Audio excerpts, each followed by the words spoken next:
ఇప్పుడు ఫైన్లు కట్టడానికి రెడీ అవుతున్నారు తప్ప అది ఉల్లంఘన మాత్రం ఆగట్లేదు. ఎందుకు ఈ సైకాలజీ ఉంది మనుషుల్లో? వాళ్ళకు సెల్ఫ్ డిసిప్లిన్ ఉండదు, సోషల్ రెస్పాన్సిబుల్ ఉండదు. హారను ముందర ఏముందో తెలియదు, ఎనుకోడు హారన్ తన తన తన తన కొడుతూనే ఉంటాడు. అది ఏంది ఇది? ఎందుకంటే ఆ హారం నుంచి ఆయన ఎంజాయ్ చేస్తూ ఉంటాడు. ఇప్పుడు పోలీసు కూడా ఇంత సర్వీస్ చేసిన తర్వాత పోలీసుల పట్ల జనానికి ఏమనుకోవద్దు, మీరు సాఫ్ట్ కార్నర్ ఉండదు. మీరు కూడా పిల్లలకు పోలీస్ అనే బూచిని చూపిస్తున్నారు అంటే మనం ఏ స్టేజ్లో ఉన్నాము అనేది మనం అర్థం చేసుకోవాలి. జనరల్గా పోలీసులు ఎత్తుకుంటే కనుక బండబూతులు మామూలుగా ఉండవు. నేను పోలీసు మాట్లాడుతుంది రైట్ అని చెప్పడానికి ప్రయత్నం చేయట్లేదు.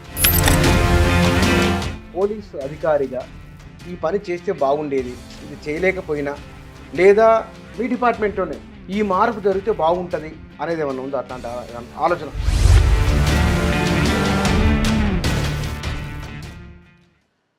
నమస్తే. మనం రోడ్ల మీద చూస్తూ ఉన్నది, మన అనుభవంలో ఉన్నది, ట్రాఫిక్ సిగ్నల్ పడినప్పుడు కొందరు దాన్ని చూసి కూడా ముందుకు వెళ్ళిపోతూ ఉంటారు. కొన్ని సంవత్సరాలుగా చూస్తూ ఉంటాం ఉల్లంఘించిన వారు ఫైన్లు కట్టడం. ఇట్లా ఎందుకున్నాం? మనం ఎట్లా ఆలోచన చేస్తూ ఉన్నాం?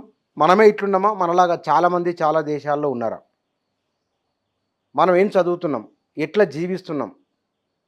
ఈ విషయాల గురించి ఒక టీచరు, ఒక మానసిక నిపుణులు చెబితే ఓ రకంగా ఉంటుంది. సమాజం గురించి అదే ఒక పోలీసు చెప్తే వాళ్ళు ఎట్లా డిఫైన్ చేస్తారు దీన్ని? మన సమస్యలను, మన చదువును, మన ఆరోగ్యాన్ని, మన లైఫ్ను, మన పద్ధతిని ఎట్లా డిఫైన్ చేస్తారు? ఈ విషయాల గురించి, నిత్య జీవితంలో ఎదురయ్యే కొన్ని అంశాల గురించి మాట్లాడదాం. మన దగ్గర పోలీస్ అధికారి నాగరాజు గారు ఉన్నారు. వారితో మాట్లాడి తెలుసుకుందాం. సార్ నమస్కారం. నమస్కారం అండి. సార్, సాధారణంగా ట్రాఫిక్ గురించి బహుశా 30-40 సంవత్సరాలు మీరు హెల్మెట్ పెట్టుకోండి, సిగ్నల్ రెడ్ సిగ్నల్ నుంచి బండి ఆపండి అని ప్రతిసారి చెప్తున్నారు. ఇప్పుడు ఫైన్లు కట్టడానికి రెడీ అవుతున్నారు తప్ప అది ఉల్లంఘన మాత్రం ఆగట్లేదు. ఎందుకు ఈ సైకాలజీ ఉంది మనుషుల్లో? ఏమిటి రీజన్ ఏమిటి? అంటే మనకున్న సొసైటీలో ఎక్కువగా ఉల్లంఘన జరిగేది ట్రాఫిక్ మీదనే. ఏదైనా ఒక రూల్ కానీ, ఒక లా, ఒక యాక్ట్ ఏదన్నా మనం చెప్పినాము అంటే దాన్ని ఖచ్చితంగా ఉల్లంఘిస్తారు. ఉల్లంఘించాలనే ఆలోచన కూడా బలంగా ఉంటుంది కొంతమందిలా. ఏమైతే తీ అనుకుంటారు. ట్రాఫిక్ వచ్చేటప్పటికి అది ఎక్కువ కనపడుతుంది మనకు. ఎందుకంటే చాలామంది వ్యక్తుల్లో, అంటే నేను మాట్లాడుతున్నది సొసైటీలో మా అబ్జర్వేషన్ నేను చెప్తున్నాను. ఎస్. చాలామందికి టైం వాల్యూ తెలియదు, చాలామందికి ప్రాణం విలువ తెలియదు, చాలామందికి ఒకళ్ళ పట్ల ఆలోచించటం అనేది అనవసరం అనుకుంటారు. ఓహో. ట్రాఫిక్ ఎన్ని అవసరమైతాయి అంటే మీరు అడిగిన క్వశ్చన్ చిన్నది కానీ దీని వెనుక చాలా పెద్ద ఆన్సర్ ఉంటుంది. ట్రాఫిక్ అనగానే ఇన్ జనరల్గా మనమందరం అనుకునేది ఏంటంటే రోడ్డు, వాహనాలు, పెడెస్ట్రియన్స్, ఇంతే అనుకుంటాం మనం. కానీ నా దృష్టిలో నాకుండే ట్రాఫిక్ మీద ఇంట్రెస్ట్ కానీ, నాకున్న అవగాహన కానీ, నేను ఉద్యోగం చేసిన దాంట్లో కానీ నా వరకు నేను చెప్పేది ఏంటంటే ట్రాఫిక్ అంటే ప్రాణం, ట్రాఫిక్ అంటే సమయం, ట్రాఫిక్ అంటే డబ్బు.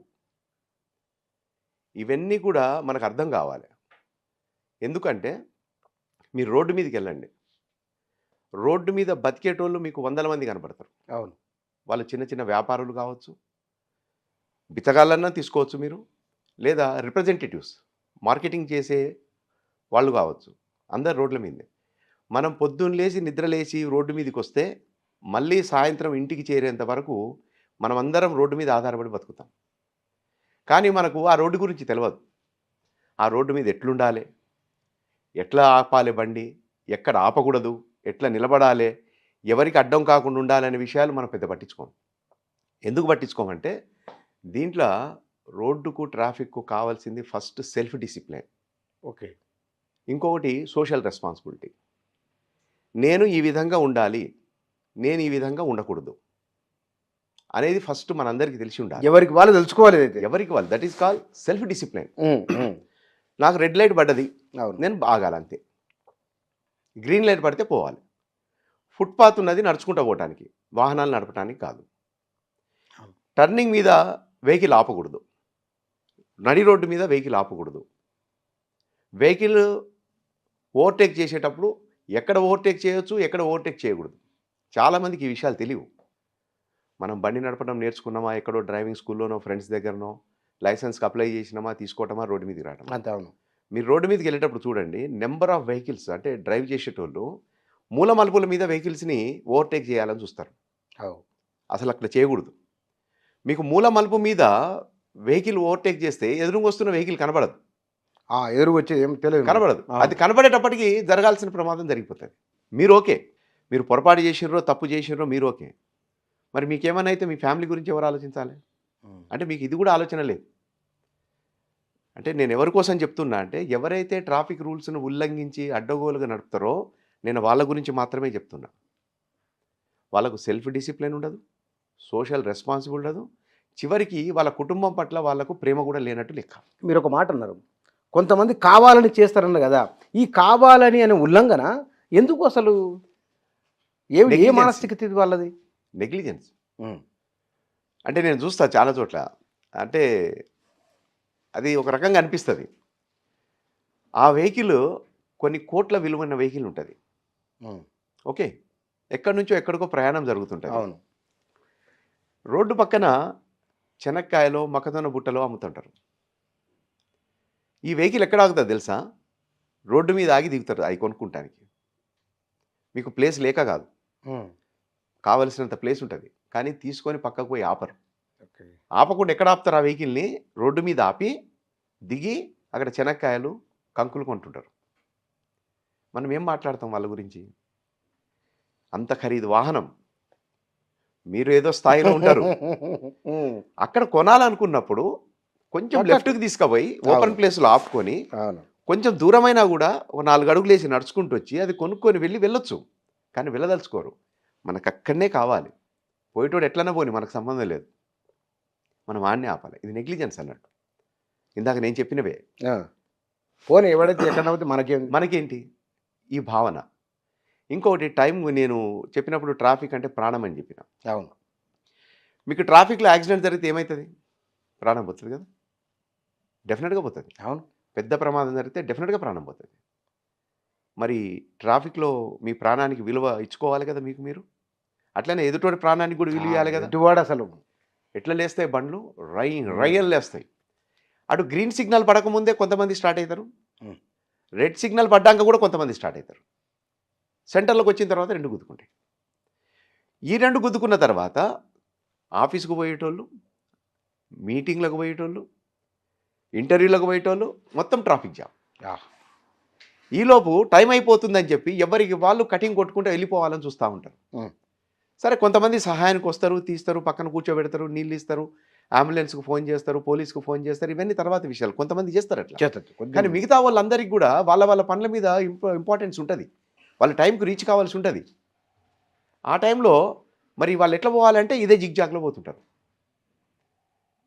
నెక్స్ట్, ట్రాఫిక్ అంటే నేను టైం అని కూడా చెప్పిన.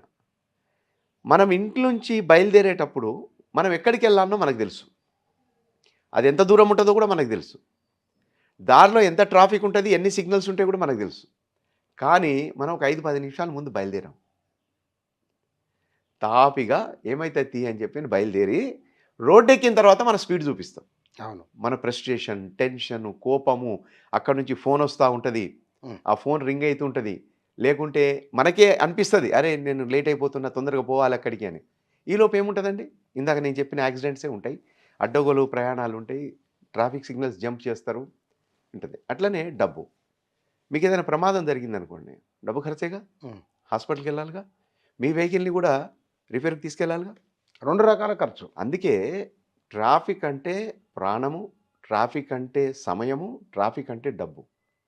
ఈ మూడింటిని దృష్టిలో పెట్టుకొని ఎవరికి వాళ్ళు సెల్ఫ్ డిసిప్లిన్ పాటించి సోషల్ రెస్పాన్సిబిలిటీ. ఇప్పుడు పక్కన ఆయన పోవాలనుకున్నాడండి, కొద్దిగా స్థలం ఇచ్చేయండి, వెళ్ళిపోతాడు.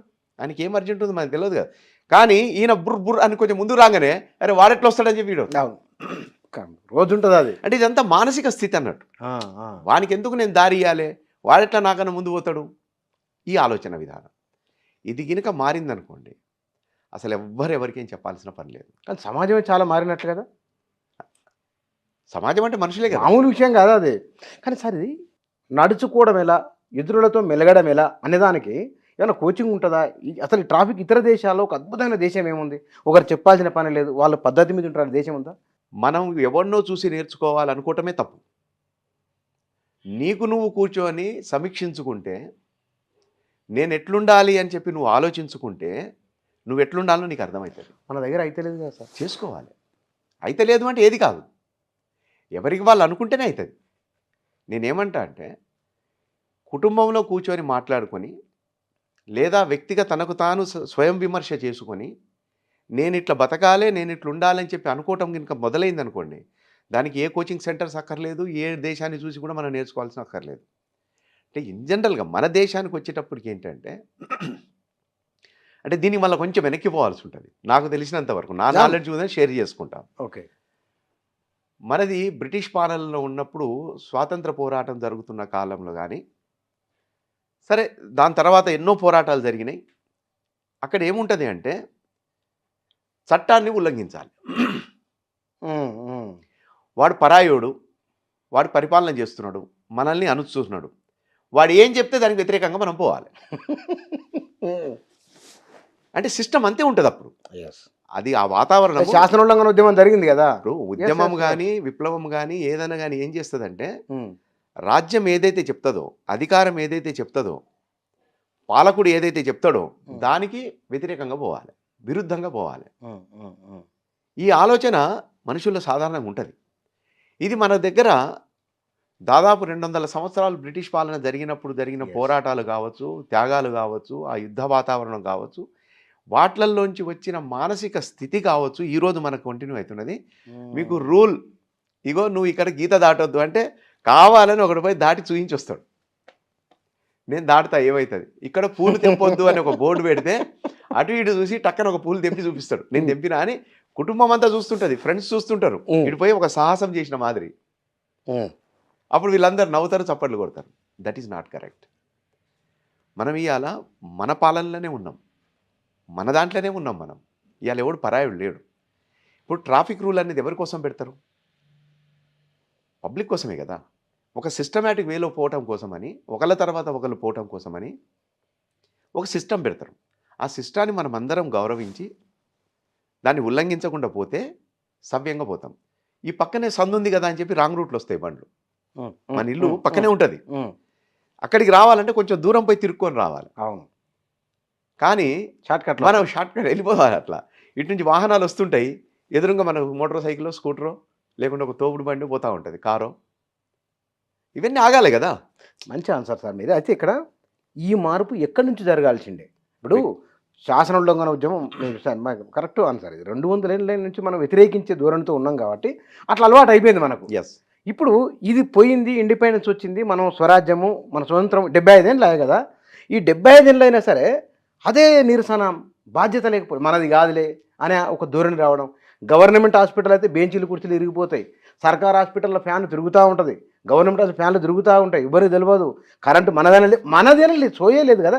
ఎవరు నేర్పాల్సింది దీన్ని? ఎవ్వరు నేర్పొద్దు, ఎవరికి వాళ్ళే నేర్చుకోవాలి. ఎందుకంటే నష్టపోతుంది మనమని తెలిసిన రోజు మనకు అర్థమవుతుంది. ఎట్లా తెలవాలి? ఎట్లా తెలుస్తుంది అంటే, ఒక రోజు వస్తుంది. ఇప్పుడు మీరు అన్నారు కరెంటు ఫ్యాన్ తిరుగుతూ ఉంటుందని. ఎస్, చాలామంది ఏమనుకుంటారంటే మన ఇంట్లో కరెంటే మనదే అనుకుంటాం. అవును. ఆఫీస్లో కరెంటు ఆఫీస్ బిల్లు కడుతుంది కదా అనుకుంటాం, లేకుంటే ఇంకొకళ్ళు అయితే ఇంకోళ్ళది అనుకుంటాం. కానీ కరెంటు కానీ నీరు కానీ ఇది మొత్తం సమాజానిది, ఈ దేశానిది, ప్రజలది, అందరిది. అది ఎవరి ఒక్కరి సొత్తు కాదు. నువ్వు విచ్చలవిడిగా చేస్తే ఒకనాటికి దాని కరువు వస్తుంది. కరువు వచ్చినప్పుడు దాంట్లో బాధపడేది కూడా నువ్వు కూడా ఉంటావు దాంట్లో. అర్థమవుతుందా? మనం అర్థం చేసుకోవాల్సిందంటే కొన్ని మన సొంతం కావు. ఇప్పుడు రోడ్డు అనగానే చాలామందికి ఏం ఫీలింగ్ ఉంటుంది? ఇది రోడ్డు మనది కాదనుకుంటారు. రోడ్డు మనదని ఫీల్ కావాలి. ఎందుకు వాళ్ళు మనది కాదనుకుంటారు అంటే, ప్రజలందరూ పోతుంటారు కాబట్టి మనది కాదనుకుంటారు. ఇంటి ముందంతా ఊడ్చి, షాప్ ముందంతా ఊడ్చి, చెత్తంతా తీసుకపోయి నడి రోడ్డు మీద పెడతారు. అవునా? నిర్దాక్షిణ్యంగా. మన ఇంటి ముందు కాలువ ఉంటుంది, రోడ్డు అంతా ఊడ్చి, లేకుంటే ఎక్కడిదో ఊడ్చి తీసుకొచ్చి చెత్త కాలువలు వేస్తారు. ఆ గబ్బు వాసన వచ్చేది మళ్ళీ మనకే. అర్థమవుతుందా? డివైడర్లు కడతారు, లేకుంటే ఏదన్నా బ్యారికేడ్ పెట్టి ఏదో కడతారు. దాన్ని మోటార్ సైకిల్ పెట్టి కొట్టి కొట్టి కొట్టి కొట్టి అక్కడ దాకా ఇరగొట్టి ఒక చిన్న సందు చేసుకొని దాంట్లోంచి పోతుంటారు. ఇవన్నీ మన ప్రాపర్టీ, మన డబ్బే. ప్రజలందరం మనం కడుతున్న ట్యాక్సుల్లోంచి చేసినవి అవన్నీ. అది మనకు అర్థం కాకపోవటమే సమస్య. హ్మ్. మనం ఎవరిదో అనుకుంటున్నాం, ఎవరిది కాదది. ఇదంతా మనదే. ఒకప్పుడు ఆర్టీసీ బస్సులు విపరీతంగా పగలగొట్టే సిస్టమ్ ఉండేది. ఏదైనా యాజిటేషన్ అంటే అయితే బస్సు ఫస్ట్ వైపు టార్గెట్ అంతే. ఆర్టీసీ ఆర్టీసీ బస్సే. తగలబెట్టడం, పగలగొట్టడం. అవును. ఎవరిదా బస్సు? దాని తర్వాత అవేర్‌నెస్ వచ్చిందిగా అందరికీ. హ్మ్. ఈ బస్సును మనం ఇట్లా చేయొద్దు అనే కాడికి చాలా వచ్చేసింది చాలా కదా! ఆ విషయంలో చాలా వచ్చింది. వచ్చింది కదా! ఆనాడు ఉన్న పోలీస్ ఆఫీసర్స్ గానీ, ప్రజలు గానీ, కొంతమంది స్వచ్ఛంద సంస్థలోళ్ళు గానీ, ఆ పగిలిపోయిన బస్సుల్ని, కాలిపోయిన బస్సుల్ని తీసుకొని రోడ్లెమ్మట తిరుక్కుంటా అందరిని ప్రదర్శన చేసి చూయించటం, అవగాహన కల్పించటం, ఈ బస్సులు మనవి, మనం వీటిని నాశనం చేసుకోవద్దు అనేది తీసుకొచ్చిన రోజు చేసింది. అంటే నేనేమంటా అంటే, ప్రతి విషయానికి ఎవరు ఎన్ని సార్లని ఎందుకు చెప్తుంటారు అంటున్నా నేను. హ్మ్. ఎవరికంత ఓపిక ఉంటది? నేనేమంటా అంటే, మీరన్న మార్పు అన్నారు గదా! మార్పు వ్యక్తి నుంచి స్టార్ట్ గావాలి. మార్పు ఇంటి నుండి స్టార్ట్ గావాలి. హ్మ్. హ్మ్. మీరు మీకు మీరు మాట్లాడుకోవాలి. మీ ఇంట్లో మాట్లాడుకుంటే ఎట్లుండాలో తెలుస్తది. నేను అడుగుతా నేను. ఏ తల్లి గాని, ఏ తండ్రి గాని నిన్ను ఇంట్లోంచి బయటికి పంపేటప్పుడు, నాకు నలుగురు పిల్లలున్నారు, ముగ్గురు పిల్లలున్నారు. వీడు రాకపోయినా పర్లేదు, యాక్సిడెంట్‌లో చచ్చిపోయినా పర్లేదని అనుకుంటారా? అనుకోరు కదా! అంటారు. ఏ భార్య గాని, లేదా ఏ భర్త గాని ఎవరన్నా ఒక కుటుంబ సభ్యుడు బయటికి పోతా అంటే, ఇంతమంది మనం ఉన్నాం గదా ఇంట్ల, వీడు ఒక్కడొస్తేంది రాకపోతేంది అని అనుకుంటారా? అస్సలనుకోరు. మరి అదెందుకు మిస్ అవుతున్నారు మీరు? హ్మ్. నేనింకా చెప్తా. నేను ట్రాఫిక్ ఎస్ఐగా వరంగల్‌లో చేసిన, ట్రాఫిక్ ఏసీపీగా కూకట్పల్లి, సైబరాబాద్ ఉమ్మడి సైబరాబాద్ ఉన్నప్పుడు చేసిన. నేను ఆ రోజు కూడా పేరెంట్స్ మీటింగ్ పెట్టినప్పుడు చెప్పేది, స్కూళ్ళలో చెప్పేది.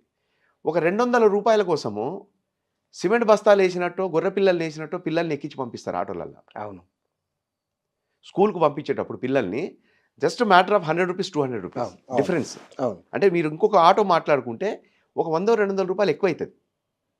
కానీ మనం ఏం చేస్తామంటే, మనకుండే ఆర్థిక ఇబ్బందుల్ని చూసుకోనో, మనకుండే కష్టాల్ని చూసుకోనో, ఆ 100, 200 మిగులుతాయనే ఫీలింగ్‌తోని మన పిల్లల్ని ఏం చేస్తామంటే, కిక్కిరిసి ఉన్న పిల్లల దాంట్లో ఎక్కిచ్చేస్తాం. దాంతోనేమైతదంటే, ఆ స్కూల్ పిల్లల బ్యాగులన్నీ ఈ సైడ్‌లలో ఏస్తారు. హ్మ్. ఆటోకు అవును. ఉండే ప్లేస్ కన్నా గూడా ఇటు సైడ్‌లో ఇటు తగిలిస్తాడు. బ్యాగ్స్ అన్నీ ఉంటాయి. లోపల కిక్కిరిసిన పిల్లలుంటారు. ఆ సిమెంట్ బస్తాలేసినట్టే. డ్రైవింగ్ చేసే ఆటో డ్రైవర్‌కు 2 చేతుల మధ్య నుంచి ఒక పిల్లగాడుంటాడు. అవును. ఈ అంచున ఒకళ్ళు కూర్చొనుంటారు, ఈ అంచున కూర్చొనుంటారు. అదెట్లా డ్రైవింగ్ అయితది? అదెట్లా సేఫ్ అయితది? మీ పిల్లలకు అది కరెక్ట్ గాదు గదా! అంటే నా ఉద్దేశ్యం ఏందంటే, మీకు ఇబ్బందులున్నాయి కాదనను నేను. కానీ మీ ఇబ్బందులు మీ పిల్లల ప్రాణాల కన్నా ఎక్కువ గాదు గదా! ఇది ఆలోచించమని చెప్తాం. హ్మ్. హ్మ్. అంటే మాదెట్లుంటది ట్రాఫిక్‌లో అంటే నాకు ఇంట్రెస్టెడ్ సబ్జెక్ట్ కాబట్టి మీరు ఒక్కొక్కసారి అడిగితే నేను ఎక్కువ మాట్లాడుతున్నా. ఏం లేదు సార్. చాలా తెలుసుకోవాల్సిన విషయాలివి. ట్రాఫిక్‌లో ఏముంటదంటే, ఫస్ట్ ఎడ్యుకేషన్ ఉంటది. మనకు అవగాహన ఉండాలి. ట్రాఫిక్ ఏంది? మనం ఎట్లుండాలి? ఏంటి? అనేది మనకు అవగాహన ఉండాలి. At the same time engineering ఉండాలి. మనకు రోడ్లు గూడా ఎక్కడ గుంటలుండాలి, ఎక్కడ గుంటలుండొద్దు. ఇయన్నీ కొన్ని ఉంటాయి. స్పీడ్ బ్రేకర్స్ గురించి, కర్వ్స్ ఎట్లుండాలి, ఎక్కడ బోర్డ్ ఉండాలి, ఇవన్నీ కూడా ఉంటాయి. తర్వాత ఎన్ఫోర్స్‌మెంట్. అప్పుడు తప్పు చేస్తే దాని మీద ఫైన్ ఏసే విధానం ఉంటది. హ్మ్. ఎడ్యుకేషన్, ఇంజినీరింగ్, తర్వాత ఎన్ఫోర్స్‌మెంట్. ఎడ్యుకేషన్ అనేది ట్రాఫిక్ పోలీసోళ్ళు ప్రతిసారి మీ ఇంటికొచ్చి చెప్పరు. ఒక పద్ధతి పెడతారు. దాన్ని మీరు చదువుకోవాలి. అర్థం చేసుకోవాలి. ఎవరికి వాళ్ళు. ఎవరికి వాళ్ళు. ఇప్పుడు లా ఉన్నది. మీకందరికొచ్చి లా నేర్పిస్తారా? అట్లేముండదు. ఏముండదు. నేనిది చేస్తే నేరము. హ్మ్. నేరం చేస్తే శిక్ష పడతది. భయం ఉంది కాబట్టి తెలుసు కదా! అవును. అట్లనే ట్రాఫిక్ గురించి కూడా తెలుసుకోవాలి. కానీ హారన్ కొడతారు. హారను ముందల ఏముందో తెలవదు. ఎనకోడు హారన్ టన దన దన దన కొడుతూనే ఉంటాడు. అరే ఏందిది? దీన్ని ఎట్లా ఆపడం ఏమని చెప్పాలి వాళ్ళకు? అదొక మానసిక స్థితి. దాన్ని మనం ఏం చేయలేం. అంతేనా? అంతే. ఎందుకంటే ఆ హారర్ నుంచి ఆయన ఎంజాయ్ చేస్తా అంటాడు. ఎదురుగుండోని ఓహ్! తొందరగా జరపాలనుకుంటాడు. హ్మ్. ఓకే. ఆయన జరగాలంటే ఆయన ముందున్న వెహికల్ జరగాలి గదా! హ్మ్. అక్కడ ముందున్న వెహికల్ జరిగితే తప్ప నీ ముందున్న వెహికల్ జరగదు. కానీ నీకు అర్జెంట్ ఉన్నది. It's all psychological problem. ఇది ఎట్లుంటదంటే మానసిక ఒత్తిడికి లోనైనప్పుడు ఇట్లాంటియన్నీ ఒస్తాయి. ఎందుకు హారన్ కొడుతుంటారు. కొడతాడు అన్ని సార్లు అంటే, హ్మ్. అతనేదో వెళ్ళాలి అర్జెన్సీ ఉంటది. ఇరుక్కపోయిండు. తనకు టైం కనబడతా ఉంటది. లేకుంటే ఏదో డెలివరీ ఇయ్యాలి. హ్మ్. ఇవన్నీ తనకు గుర్తొచ్చినప్పుడు ఆ ఫ్రస్ట్రేషను, ఇరిటేషను, స్ట్రెస్సు మొత్తం ఈ హారన్ మీద ఇస్తాడు. ఇది లౌడ్‌గా శబ్దం వచ్చినప్పుడు పక్కలోళ్ళందరికీ పిచ్చి లేసినట్టు అనిపిస్తది. ఎందుకు కొడుతున్నావు అంటే గొడవ అయితదక్కడ. మామూలు గాదు. మామూలుగా గాదు. అందుకే నేను ఇంటర్మీడియేట్ నుంచి మేము ఖమ్మంలో కాలేజీకి పోయి సైకిళ్ళ మీద వస్తున్నప్పుడు చేస్తున్నప్పుడు ఆ రోజుల్లో ఈ సిగ్నల్ వ్యవస్థ ఉండేది కాదు. సెంటర్‌లో కానిస్టేబుల్స్ నిలబడి అప్పుడు ట్రాఫిక్ పోలీస్ కూడా ఉండేది కాదు. లా అండ్ ఆర్డర్ పోలీసులే ఒక కానిస్టేబుల్ కానిస్టేబుల్ రోడ్డు మీద ఉండి ఆ స్టాప్ బోర్డ్ పట్టుకొని ఇట్లా స్టాప్ అని చూపించుకుంటే తిరిగేది. దాని తర్వాత ఒక డబ్బాకు 3 లైట్లు పెట్టి లోపల ఒక లైట్ పెట్టి దాన్ని ఇట్లా తిప్పేది మాన్యువల్‌గా. అప్పుడు నేను అనుకునేదన్నట్టు. అసలు ఈ సిగ్నల్ వ్యవస్థ ఎందుకు? ఎందుకు సిగ్నల్ ఉండాలి? ఒక మనిషి ఇక్కడి నుంచి అటు పోవాలి, అటు నుంచి ఇటు పోవాలి అనుకునే కన్నా ఒక మనిషి సెంటర్‌కి వచ్చినప్పుడు లెఫ్ట్ టర్న్ అయ్యి ఫ్రీ ఉంటది. ముందుకు పోయినాక యూ టర్న్ తీసుకొని ట్రాఫిక్‌లో ఫ్లోలో పడితే ఎవరికీ ఇబ్బంది లేదు.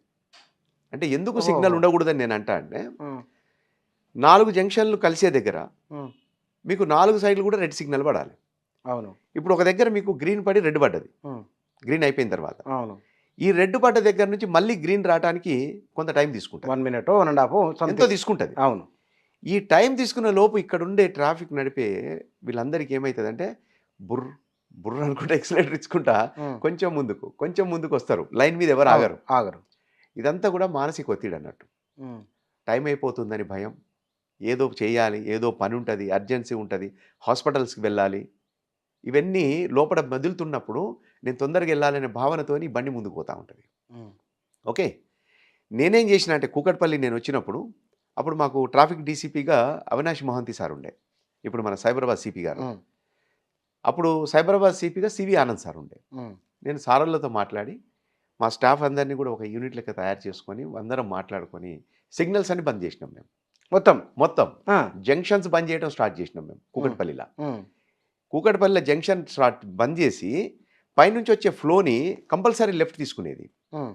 లెఫ్ట్ తీసుకొని కొంచెం ముందుకు పోయి రైట్ యూటర్న్ తీసుకొని వీళ్ళు పోవాల్సిన వైపు వెళ్ళిపోయేటోళ్ళు.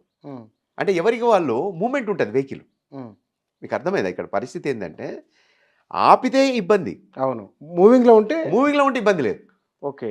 మీకు కొంత దూరం ట్రావెల్ చేయాలి. అవును. ఇప్పుడు లెఫ్ట్ తీసుకున్న తర్వాత ఇక్కడ నుంచి సిగ్నల్ నుంచి రైట్ పోయే బదులు ఇక్కడ ఏం చేస్తున్నాము, లెఫ్ట్ తిప్పుతున్నాము. కొంచెం దూరం పోయి యూటర్న్ తీసుకుంటున్నాడు.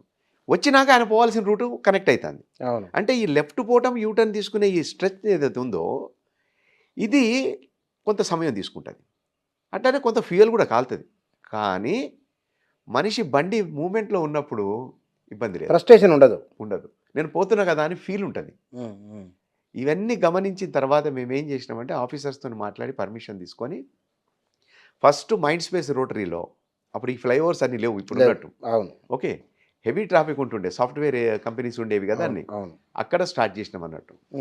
బైలైన్ నుంచి లేదా ఏదైనా రోడ్ నుంచి జంక్షన్కి వస్తే వాళ్ళు కంపల్సరీ లెఫ్ట్ తీసుకోవాలి, ముందు పోయి యూటర్న్ తీసుకురావాలి. అట్లనే 2014 జనవరిలో మేము జేఎన్టీయూ జంక్షన్ కూడా మేమే మూసేసినాం. మీకు సాయంత్రం పూట సాఫ్ట్వేర్ కంపెనీస్ నుంచి ఆ ఫ్లైఓవర్ మీద నుంచి మాదాపూర్ ఏరియా నుంచి ఒక వరద లెక్క వస్తుంది ట్రాఫిక్. అది బాంబే హైవే. కూకట్పల్లి ఎస్టాబ్లిష్మెంట్ ఎట్లుంటుందో మీ అందరికీ తెలుసు. ఆ జంక్షన్ని మూసేసి పెడెస్ట్రియన్స్ కోసం మాత్రం కొంత టైం వెసులుబాటు పెట్టి వెహికల్స్ అందరినీ మేము అనుకున్న సిస్టంలో రన్ చేసి ఒక 4 రోజులు మేమందరం రోడ్ల మీద ఉండి ట్రైనింగ్ ఇచ్చినట్టు చేసినాం. ఇవాళ మీకు ఏ రోడ్డు మీద కూడా సిగ్నల్ కోసం వెహికల్ ఆగాల్సిన పని లేదు, మానసిక ఒత్తిడి ఉండదు. చక్కగా తిప్పుకొని దాంట్లోనే పడి ట్రాఫిక్లో కొద్దిగా సందు చూసుకొని ఎవరి బండ్లు వాళ్ళు తీసుకొని వెళ్ళిపోతారు. ఆ జేఎన్టీయూ జంక్షన్ మూసిన తర్వాత మీకు తార్నాక జంక్షన్ కూడా మూయటమైంది, ఉప్పల్ జంక్షన్ మూయటమైంది. అట్లా రకరకాల ప్రాంతాలకు విస్తరించి ఇవాళ మీకు ఎక్కడ కూడా మ్యాక్సిమం జంక్షన్స్ మూసే ఉంటాయి మీకు. అవును. నిజమే. మ్యాక్సిమం జంక్షన్స్ మూసే ఉంటాయి అవి. సరే, కొన్ని ఇంపార్టెంట్ జంక్షన్స్ మూయటం కుదరదు. ఆడ ట్రాఫిక్ ఫ్లోని బట్టి కానీ ఆ ప్రెషర్ రోడ్ మీద ఉండే ఖైరతాబాద్ లాంటిది అది మూయటం కుదరనప్పుడు ఏంటంటే ఇక ఆర్గనైజ్ చేసుకోవాల్సిందే సిగ్నల్. అప్పుడు మేము చేసిన పనికి బాగా అప్రిషియేషన్స్ వచ్చినాయి. మీడియా వాళ్ళు కూడా చాలా మంది దాన్ని అప్రిషియేట్ చేసారు. అసలు ఇదేదో యుద్ధం అయిపోతుంది అని చెప్పి ట్రై చేసారు. కానీ అంటే నిజంగా గినక అది జామ్ అయితే దాన్ని క్లియర్ చేయడానికి 2 గంటలు పడుతుంది. మీకు తెలుసా, కూకట్పల్లి జేఎన్టీయూ జంక్షన్ గినక జామ్ అయింది అనుకోండి, క్లియర్ చేయడానికి మినిమం 2 hours పడుతుంది. మినిమం. ట్రాఫిక్ ఎక్కడి వరకు తగులుతుంది ఎవరికి అర్థం కాదు. అంటే మాకెందుకు ట్రాఫిక్ ఇంట్రెస్ట్ నాకంటే మనం ఏం చేసినా కూడా రోడ్డు మీద ప్రశాంతంగా ప్రయాణం చేసి మన గమ్యానికి చేరుకున్నాం అనుకోండి, మనకన్నా అదృష్టాంతుడు ఇంకోటి ఉండడు. గ్రేట్. ఇది ఫీలింగ్. డెఫినెట్. అప్పుడు ఈ చేసిన పనులన్నిటికీ టైమ్స్ ఆఫ్ ఇండియాలో చక్కగా ఓ పెద్ద ఆర్టికల్ రాసినారు. అంటే మా టీంకు నేను అప్పుడు ఏసీపీని ఉన్నా కాబట్టి నా ఫోటో వేసి మ్యాన్ ఆఫ్ స్టీల్ అని చెప్పి రాసి మా డీసీపీ గారు మా సిపి గారు అప్రిషియేట్ చేసి అప్పుడు మా సివి ఆనంద్ సార్కు సిపి గారికి ఒక అలవాటు ఉంటుంది. ఎవరన్నా ఒక మంచి పని చేసినట్టు ఏదైనా అప్రిషియేషన్ ఉంటే సిపి ఆఫీస్లో గచ్చిబౌలిలో ఒక నోటీస్ బోర్డు ఉంటుంది. దాంట్లో పెడతారన్నట్టు అది. అంటే మాకు ఈ చిన్న చిన్నవే కానీ మంచిగా మాకు ఈ చిన్న చిన్న ప్రశంసలే బాగా తృప్తినిస్తాయి, మోటివేట్ చేస్తాయి, ఎంకరేజ్ చేస్తాయి అన్నట్టు. అది మాకు బాగా దొరికింది ఆ రోజులలో. కానీ సార్ ఇది ఇప్పుడు మీరు మీరు చెప్తున్న దాన్ని బట్టి నాకు ఒక అనిపించింది. ఇంట్లో నుంచి ఒక వ్యక్తి రోడ్డు మీదకి వస్తే మళ్ళీ సేఫ్గా ఇంటికి వెళ్ళేంత వరకు ప్లస్ మన ఎంత తత్వం దీంట్లో ఉంది అనేది 5 మంది ఇంట్లో ఉంటే ఒకటి పోతే ఫోన్లే అనుకో మనం రావాలని అనుకుంటాం. ఇప్పుడు పోలీసు కూడా ఇంత సర్వీస్ చేసిన తర్వాత పోలీసుల పట్ల జనానికి ఏమనుకోవద్దు మీరు, సాఫ్ట్ కార్నర్ ఉండదు. పాపం సెక్యూరిటీ తెల్లవాళ్ళు వాళ్ళు బండ్లు వేసుకొని తిరగాలి, ఎవరైనా చచ్చిపోతే శవాన్ని ఎత్తాలి, ఆన్నే కూర్చోవాలి. ఆ స్మెల్ వస్తుంటే కొన్ని సందర్భాల్లో వాళ్ళు అట్లే ఉండాలి. పెద్ద పెద్ద పండుగలు అయితే కనుక అసలు యూరిన్ వేయడం ఉండదు, నిలబడి ఉండాలి వాళ్ళు. అవును. అంతా సర్వీస్ చేస్తే కూడా పబ్లిక్లో ఎందుకు సాఫ్ట్ కార్నర్ లేదు? ఇది రీజన్ ఏమిటి? బ్రిటిష్ కాలం నాటి వ్యవస్థకు మళ్ళీ పోవాలి. ఎందుకంటే మనకు బయట నుంచి వచ్చిన పాలకులందరూ కూడా ఒక సిస్టమ్ అడాప్ట్ చేసుకున్నారు. వాళ్ళు ఆ రోజులలో ఏంటంటే పైన అధికారంలో వాళ్ళు ఉంటారు. అవును. ఓకే, మనల్నే ఎన్ఫోర్స్మెంట్గా కంట్రోల్ చేసే దాంట్లో మనల్ని పెడతారు. అంటే మనతోనే మనల్ని కంట్రోల్ చేస్తారు అన్నట్టు. ఓకే, పోలీస్ అనేది ఏంటి? Law and order. Law and order సవ్యంగా ఉంటే మీకు అన్ని డెవలప్మెంట్లు జరుగుతాయి. మీరు గుర్తుపెట్టుకోండి. ఆటోమేటిక్గా దాని ఇంపాక్ట్ తెలవని విషయం ఏం కాదు, అందరికీ తెలిసిన విషయమే. శాంతి భద్రతలు గినుక పరిరక్షించబడితే ఏ సమాజంలో కానీ, రాష్ట్రంలో కానీ, దేశంలో కానీ ఉంటే డెవలప్మెంట్ జరుగుతుంది. పోలీసు వ్యవస్థ ఏదైతే కష్టపడి పనిచేసి లా అండ్ ఆర్డర్ని కంట్రోల్లో పెడితే మీ మిగతా డెవలప్మెంట్స్ అన్నీ ఆటోమేటిక్ జరుగుతాయి. పెట్టుబడులు రావడానికి కూడా ఇంట్రెస్ట్ చూపిస్తారు, మీకు అన్ని ఫెసిలిటీస్ వస్తాయి. ఇది లేకపోతే అందరు భయపడతారు. అక్కడ ఏదో యుద్ధ వాతావరణం ఉన్నది, ఏదో గొడవ జరుగుతున్నది, మనం అంత పెట్టుబడి ఎట్లా పెట్టగలుగుతాము, మనం సర్వే అవుతామా లేదా అనేది ఒకటి ఉంటుంది, వచ్చేస్తుంది. ఓకే. ఈ క్రమంలో ఈ లా అండ్ ఆర్డర్ కంట్రోల్ అనే క్రమంలోకి వచ్చినప్పుడు ఏమవుతుందంటే పోలీసు కొంచెం కఠినంగా వ్యవహరించాల్సి వస్తుంది. పోలీసు ఇట్లా కూర్చోబెట్టి గోరుముద్దలు పెడతా అనేటట్టుంటే పని కాదు, అది కొంచెం కఠినంగా వ్యవహరించాల్సి వస్తుంది. మీకు ఒక చిన్న ఎగ్జాంపుల్ చెప్తా నేను. అంటే నేను కూడా ఆశ్చర్యపోయిన సంఘటన. నేను ఒకరోజు ట్రైన్లో జర్నీ చేస్తున్నా. ఒక మంచి ఫ్యామిలీ, వాళ్ళ ఆహార్యము వాళ్ళందరినీ చూస్తే ఒక మంచి ఫ్యామిలీ నుంచి ఉన్నట్టున్నారు, పద్ధతిగా ఉన్నారు, లే మంచిగా ఉన్నారు. They are well settled family. 2 అబ్బాయిలు, మదర్ ఫాదర్ ఉన్నారు. వాళ్ళంతా మంచిగా ఉన్నారు, మాట్లాడుకుంటూ పోతున్నారు. ఆ పిల్లలకు కూడా మంచి ఎడ్యుకేషన్ ఉన్నది, నాలెడ్జ్ ఉన్నది, వారు మాట్లాడుకుంటూ పోతున్నారు. చిన్న పిల్లగాడు కొంచెం అల్లరి ఎక్కువ చేస్తున్నాడు. వాళ్ళ అమ్మ ఏమన్నదంటే పిల్లగానితో, నువ్వు ఇట్లా అల్లరి చేస్తుంటే నేను పోలీసులకు పట్టిస్తా అన్నది. జనరల్గా అంటారు పిల్లలు. నేను షాక్ అయినా. జనరల్గా అంటారు, ఐ నో ఇట్. జనరల్గా బయట ఎక్కడన్నా ఏదైనా ఇబ్బంది అవుతా అంటే పోలీస్ పోతుని పట్టిస్తా అట్లా అంటారు. కానీ అంత వెల్ ఎడ్యుకేటెడ్ అయి ఉండి, అంత హై లెవెల్ ఫ్యామిలీలో ఉండి మీరు కూడా పిల్లలకు పోలీస్ అనే బూచిని చూపిస్తున్నారు అంటే మనం ఏ స్టేజ్లో ఉన్నాము అనేది మనం అర్థం చేసుకోవాలి. నేను అందుకే బ్రిటిష్ కాలంకి వెళ్ళాలన్నది. అందుకే అంటే వ్యతిరేకత మీకు అక్కడి నుంచే వచ్చింది. పోలీసుల మీద వ్యతిరేకత ఆ జీన్స్ల బ్లడ్లో మనకు అక్కడి నుంచి స్టార్ట్ అయింది, ఒక అలవాటుకు వచ్చేసింది. ఇవాళ కొత్తగా అయింది కాదు. అట్లని సమాజం మొత్తం పోలీస్ వ్యతిరేకంగా లేదు. మళ్ళీ నేను అది కూడా చెప్తా. అవును, మొత్తం అసలు పోలీసులతోని పని చేయాలని, పోలీసులతోని ఫ్రెండ్షిప్ చేయాలని, పోలీసుల కోసం తిరగాలని, పని చేయాలని ఎంతోమంది ఉంటారు సొసైటీలో. సరే, కొంత కఠినంగా ఉన్న దగ్గర కొద్దిగా ఇబ్బందులు వస్తాయి, వాళ్ళకు కూడా హర్ట్ అవుతారు, బాధ అనిపిస్తుంది, ఎందుకు ఇట్లా అనుకుంటారు, అది ఉంటుంది, వ్యతిరేకత ఉంటుంది. కానీ అది ద్వేషం కాదు, మీరు గుర్తుపెట్టుకోవాలి. ప్రజలకు ఏదైతే కష్టం వచ్చినప్పుడు పోలీస్ పట్ల కోపము ప్రదర్శిస్తారో అది ద్వేషము కాదు, అది ఆ సమయానికి వచ్చిన కోపం మాత్రమే. ఇప్పుడు మాబ్ ఆపరేషన్ ఉంటుంది, క్రౌడ్ ఉంటుంది, ట్రాఫిక్ జామ్ అయిపోతూ ఉంటుంది, రోడ్ల మీద జనం వచ్చి కూర్చుంటారు. ఇవన్నిట్లో నుంచి మీరు చేసేది ధర్నా, నేను ఒప్పుకుంటా. మీది న్యాయమైన కోరికే, మీకు కష్టాలు ఉన్నాయి, నేను ఒప్పుకుంటా. కానీ మీరు వచ్చి రోడ్డు మీద కూర్చొని ధర్నా చేస్తారు, దాంతో ఎంతమందికి ఇబ్బంది వస్తుంది? ఎన్నో వెహికల్స్ ఉంటాయి, దాంట్లో ముసలోళ్ళు ఉంటారు, హార్ట్ పేషెంట్స్ ఉంటారు, బీపీ షుగర్ ఉన్నట్టు వాళ్ళ టైంకు భోజనం చేయాలి, షుగర్ పేషెంట్స్ ఉంటాయి. అట్లనే ప్రెగ్నెంట్ లేడీస్ ఉంటారు, చిన్నపిల్లల తల్లులు ఉంటారు, ఉద్యోగానికి పోవాల్సిన ఉద్యోగుడు ఉంటాడు, ఇంటర్వ్యూ అటెండ్ చేయాల్సిన నిరుద్యోగి ఉంటాడు. వీళ్ళందరికీ ఇబ్బంది అవుతుంది కదా. అంటే మీ న్యాయమైన కోరికను సాధించుకోవటం కోసమని మీరు రోడ్డు మీదకి వస్తే ఇంతమందికి ఇబ్బంది అవుతుంది. అవును. అప్పుడేం చేస్తుంది పోలీసు? ఇవన్నీ క్లియర్ చేయడానికి కొంతగా ఫోర్స్ యూజ్ చేయాల్సి వస్తుంది, కొంచెం బలం చేయాల్సి వస్తుంది. అక్కడ తోపులాట జరిగినప్పుడు పోలీస్కి డెఫినెట్గా అవన్నీ వస్తాయి. మాకు ఇవన్నీ అలవాటే. కాకపోతే ఇప్పుడు పోలీసులో కూడా అవన్నీ మార్పు వచ్చింది, సొసైటీలో కూడా మార్పు వచ్చింది. వాళ్ళు కూడా పోలీసులు అర్థం చేసుకుంటున్నారు. పోలీసులు కూడా ప్రజలకు ఇట్లా కాదు, మనం ఇట్లా చేయొద్దు, వాళ్ళకి ఎక్స్ప్లెయిన్ చేయాలని అంటున్నాము. ఇవన్నీ కూడా వస్తున్నాయి, మార్పులు వస్తున్నాయి కదా. వస్తున్నాయి. యా, యా, కానీ definitely గా. ఇప్పుడు జనరల్గా పోలీసులు ఎత్తుకుంటే కనుక బండా బూతులు మామూలుగా ఉండవు. అంటే మీకు ట్రైనింగ్ చెప్తారు గట్టిగా, అంటే గట్టిగా మాట్లాడమని. ఎవరన్నా చెప్తారా అట్లా? మరి పోలీసులు అని అంటారు. సి, ఆ. It's a simple human psychology. దీంట్లో పెద్ద విషయం ఏం లేదండి. దీనికి పోలీస్ అక్కర్లేదు. ఇప్పుడు మన ఇద్దరం కూర్చున్న దగ్గర కూడా మీరు జర్నలిస్ట్, నేను పోలీస్. మీరు చెప్తున్న మాట వినకుండా మిమ్మల్ని నేను ఇబ్బంది పెట్టుకుంటా పోయినా అనుకోండి, వెంటనే వచ్చే ఒక భూత పదం వస్తుంది నోటి. దానికన్నా ముందు ఒక కఠినమైన మాట వస్తుంది. అవును. అర్థమైందా?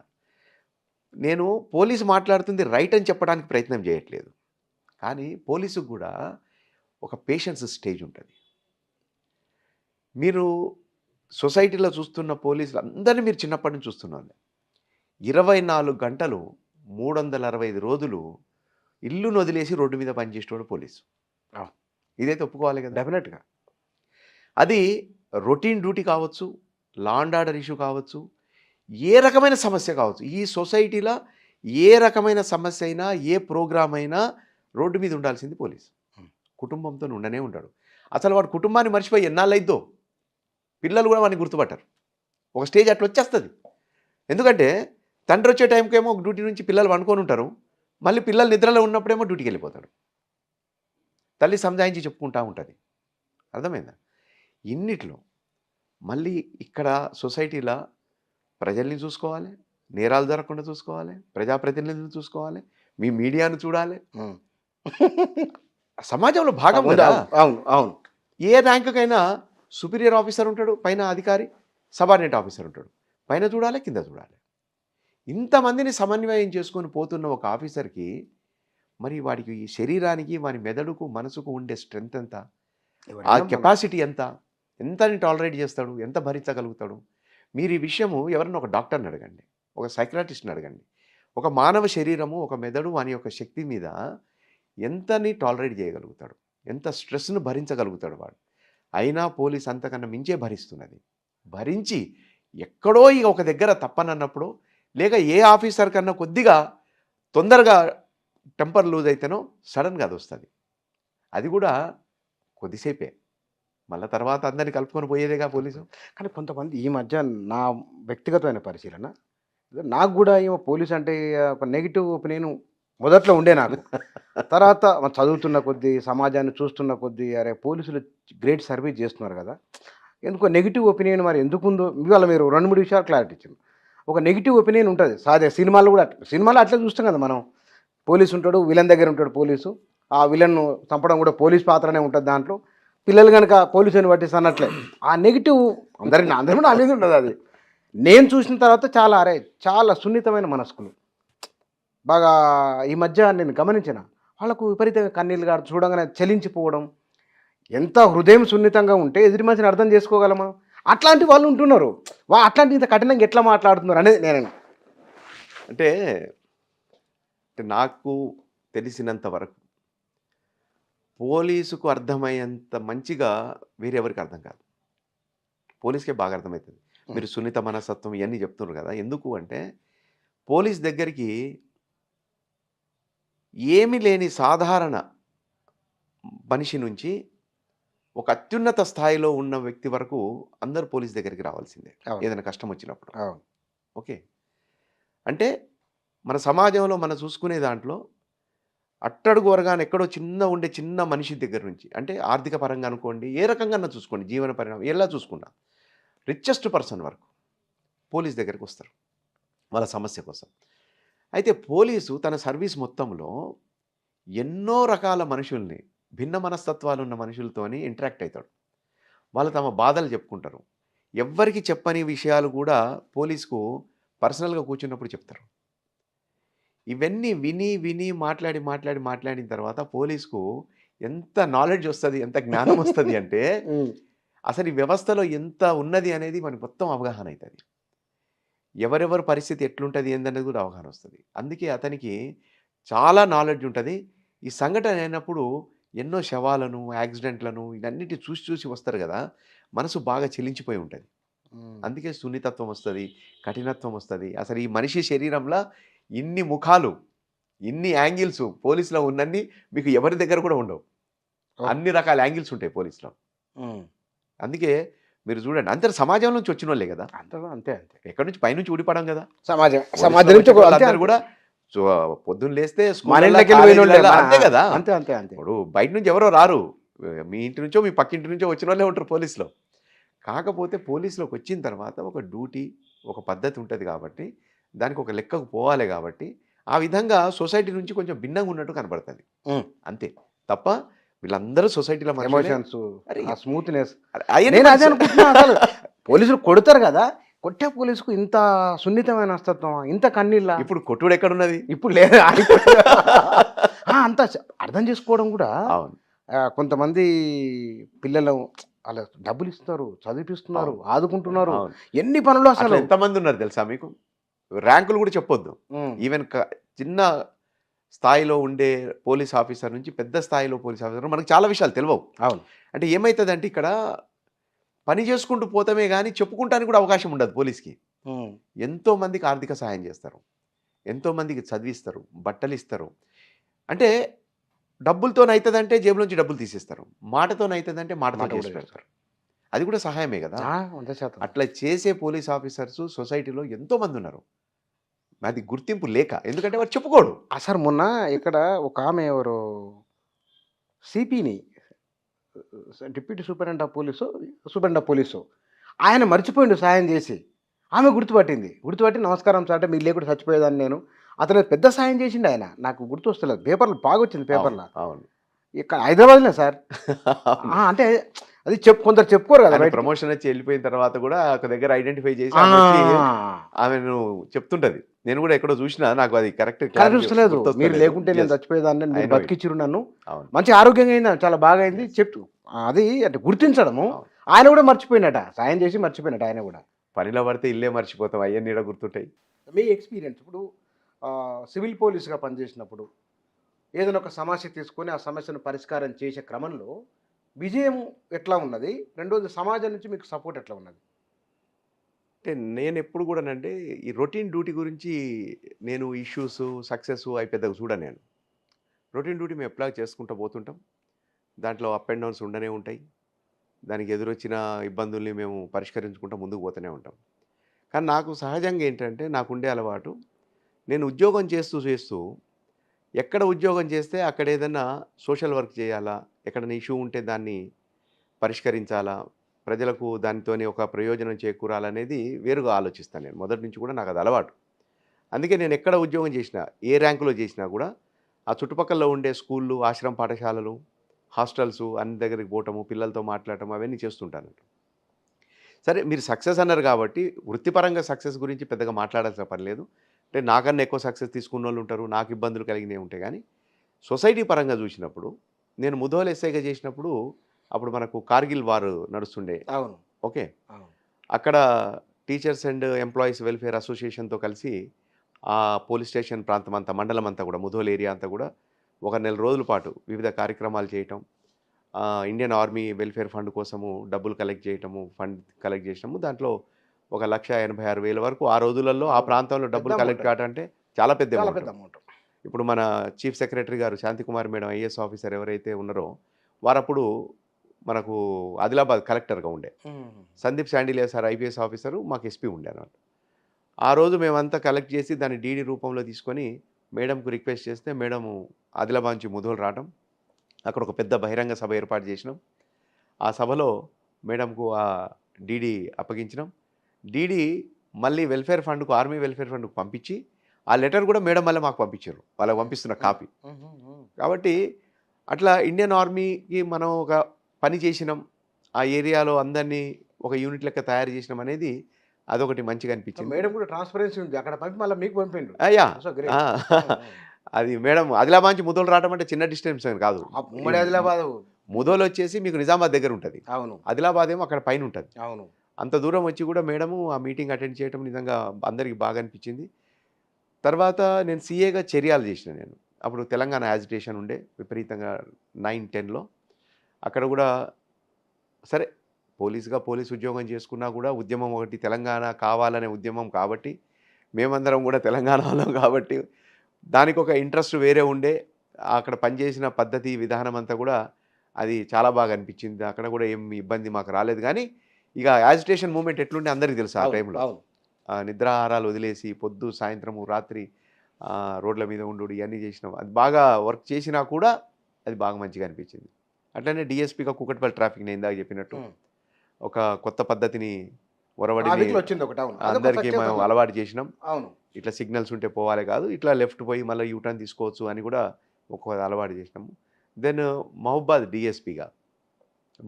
డిఎస్పీగా నేను ఒక 13 నెలలే పనిచేసిన. కానీ అక్కడ మేము ఎక్కువ కార్యక్రమాలు తీసుకున్నాం. 13 నెలల్లో మేము రొటీన్ డ్యూటీస్ చేసుకుంటేనే మిషన్ కాకతీయ కానీ, హరితహారం కానీ, లేకుంటే ఈ స్కూళ్ళు హాస్టళ్ళు దత్తత తీసుకోవటం కానీ, పిల్లలకు ఎడ్యుకేషన్ మీద క్యాంపస్ ఏర్పాటు చేయటం, ఎగ్జామ్స్ ఎట్లా రాయాలి, ఎట్లా ప్రిపేర్ కావాలి, ఇట్లాంటివి చాలా తీసుకున్నామండి. ఈవ్ టీచింగ్ మీద, దొంగతనాలు జరుగుతుంది, అసలు మేము తీసుకునే కార్యక్రమం అంటూ లేదన్నట్టు. స్పోర్ట్స్ మీద ప్రతి ఒక్క కార్యక్రమం తీసుకొని పోయినాం. అన్నిటికన్నా పెద్ద కార్యక్రమం ఏంటంటే మహబాద్లో గుడంబ ఎరాడికేషన్. గుడంబ తీయాలి అనేది మేము ఒక పెద్ద స్థాయిలో నిర్ణయం తీసుకొని మొత్తం డివిజన్ అంతా కూడా 10 పోలీస్ స్టేషన్ల లిమిట్స్లో, మహబాద్ డివిజన్లో వచ్చి 10 పోలీస్ స్టేషన్ లిమిట్స్లో అత్యధికంగా తండాలు ఉంటుండే. ప్రతి గ్రామంలో కూడా మీకు గుడంబ ఉంటుంది. అక్కడ సహజంగా అదొక స్మాల్ స్కేల్ ఇండస్ట్రీ లెక్క ఉంటుంది. వాళ్ళ జీవనాధారం కూడా అదే. గుడంబ పెట్టి దాన్ని అమ్ముకొని బతుకుతారు అక్కడ ప్రజలందరూ కూడా. దాన్ని తీయాలనుకున్నాము. ఒక 4.5 నెలల్లో, అంటే 2015 జనవరిలో మేము అవేర్నెస్ క్యాంప్స్ స్టార్ట్ చేసినాము. దాని తర్వాత మొత్తం police, excise, revenue, Panchayati Raj, IKP మహిళలు, స్టూడెంట్స్, టీచర్స్ అందరినీ ఒక యూనిట్ లెక్క తయారు చేసి గ్రామాన ఒక క్యాంపెయిన్ లాగా చేసుకుంటూ ప్రజల్లో అవగాహన కల్పించి గుడంబ ఎంత చెడ్డది, దానివల్ల జరుగుతున్న నష్టాలేంటి, కుటుంబాలు ఎట్లా నష్టపోతున్నాయి, ప్రాణాలు ఎట్లా పోతున్నాయి. 25-30 సంవత్సరాల్లో మహిళలు అక్కడ వితంతువులు ఉంటారు. మీకు ఆ గ్రామాల్లో చూస్తే అసలు మీకు మనసు లెక్క ఉండదు, బాగా దుఃఖం అనిపిస్తుంది. 25-30 సంవత్సరాలకు మహిళలు వితంతువులు ఉంటారు. భర్త చచ్చిపోయి ఉంటాడు గుడంబ తాగి. ఓకే, అదంతా పాయిజన్ అనమాట. అసలు గుడంబ చాలా దౌర్భాగ్యం, అది అలవాటు కాసుకోవటం. కానీ అక్కడ తప్పలేదు. కానీ దాన్ని తీయటంలో మేము సక్సెస్ అయినాం. ప్రజలందరి చైతన్యం వస్తుంది కదా, ఎందుకంటే లైఫ్ కదా ఉండే. ఎస్, వ్యతిరేకత వస్తుంది కదా. అసలు తీస్తామా అనేది కూడా ఒక పెద్ద క్వశ్చన్ ఉండే. నీ వల్ల కాదన్న వాళ్ళు ఉన్నారు, తర్వాత వీడు కావాలని చెప్పి ఇదంతా చేస్తున్నాడు యాక్టింగ్ అని అన్నారు, తర్వాత పైసల కోసం చేస్తున్నారు అన్నారు, ఇవన్నీ చాలా వచ్చినాయి. కానీ మేము దాన్ని తీయాలని చెప్పి ఎక్కడైతే మేము ఒక వజ్ర సంకల్పంతో ముందుకు పోయినామో, మా చిత్తశుద్ధి చూసిన తర్వాత అందరికీ అర్థమైంది, వీళ్ళు వేరే ఉద్దేశంతో చేస్తలేరు, ఇది నిజంగా తీయాలనుకుంటున్నారు అని చెప్పారు. అప్పుడు కదిలొచ్చిండ్రు అందరు కూడా. ఎప్పుడైతే అందరు కదిలొచ్చిండ్రో మిమ్మల్ని అర్థం చేసుకోవడానికి ఒక 1 నెల రోజులు అంతే. 1 నెల రోజులు మేము, అంటే జనవరి 2015 నుంచి నేను క్యాంపెయిన్ చేస్తున్నంత వరకు ఎవరు దాన్ని పట్టించుకోలేదు. ఓకే, ఎప్పుడైతే మేము తీవ్రతరం చేసినామో అప్పుడు క్వశ్చన్స్ వచ్చినాయి, క్రిటిసిజమ్స్ వచ్చినాయి. ఇక మేము కొంచెం సీరియస్గా ముందుకు పోతున్నాము, కోసం చేస్తున్నాడు ఏదో ఉంటుంది కదా. అదే దాని సీరియస్నెస్ తీసుకున్నాక వాళ్ళకి అర్థమైంది, ఇది దేని గురించో కాదు, ఖచ్చితంగా వీళ్ళు గుడంబ తీయడానికి పోతున్నారు ముందుకు అనేది అర్థమైనాక మేము ఒక 1 నెల రోజులు బాగా స్ట్రగుల్ చేసినాం. దాని తర్వాత వాళ్ళు కదిలొస్తే మొత్తం మీద 4.5 మంత్స్లో 90% గుడంబ తీసేసినాం. అసలు మానుకోట లాంటి ప్రాంతంలో గుడంబ పోతుంది అంటే అసలు నమ్మశక్యం కాని విషయం అనమాట. ఇవాళ బయట చెప్పినా కూడా వీడియో కథ చెప్తుండ అనుకుంటారు, కానీ ఇది వాస్తవం, అది చరిత్ర. అక్కడ ప్రజల చైతన్యం. మీడియా రికార్డ్ అయిందా? ఇది మీడియా రికార్డ్ ఏంటండి? అసలు మీడియా మాతో ఉండబట్టే కదా అంత చైతన్యం వచ్చి ప్రజల్లోకి పోయింది. మొదట్లో అందరిలాగానే మీడియా కూడా ఏదో చేస్తుర్లే పోలీసు వాళ్ళు అనుకున్నారు. అవును, ఎప్పుడైతే అందరు ఇన్వాల్వ్ అయినరో, మీడియా కూడా ఇన్వాల్వ్ అయిందో, ఇది మామూలుగా పోలేదు. అది ఈవెన్ మేము మహబాద్ వచ్చేసి మీకు మోర్ దెన్ 100 కిలోమీటర్స్ ఉంటుంది వరంగల్ హెడ్ క్వార్టర్ నుంచి. వరంగల్ హెడ్ క్వార్టర్ నుంచి కూడా ఎలక్ట్రానిక్ మీడియా వచ్చి ఇదంతా కవర్ చేసి మేము మహా బైక్ ర్యాలీ తీసినాం 180 కిలోమీటర్లు ఓకే. మహబాద్లో గుడంబాకు వ్యతిరేకంగా ఆ సర్కిల్లో మొత్తం డివిజన్లో డివిజన్ మొత్తం 10 పోలీస్ స్టేషన్ లిమిట్స్లో అవన్నీ కవర్ చేసి వాళ్ళు కూడా ఆ రోజు స్టేట్ లెవెల్లో నేషనల్ లెవెల్లో అన్ని ఛానల్స్లో వచ్చింది. అంటే మీడియా సహకారం లేకపోతే ప్రజల్లోకి ఎట్లా పోతుంది? అవును. సరే ఇప్పుడంటే సోషల్ మీడియాలు వచ్చినాయి.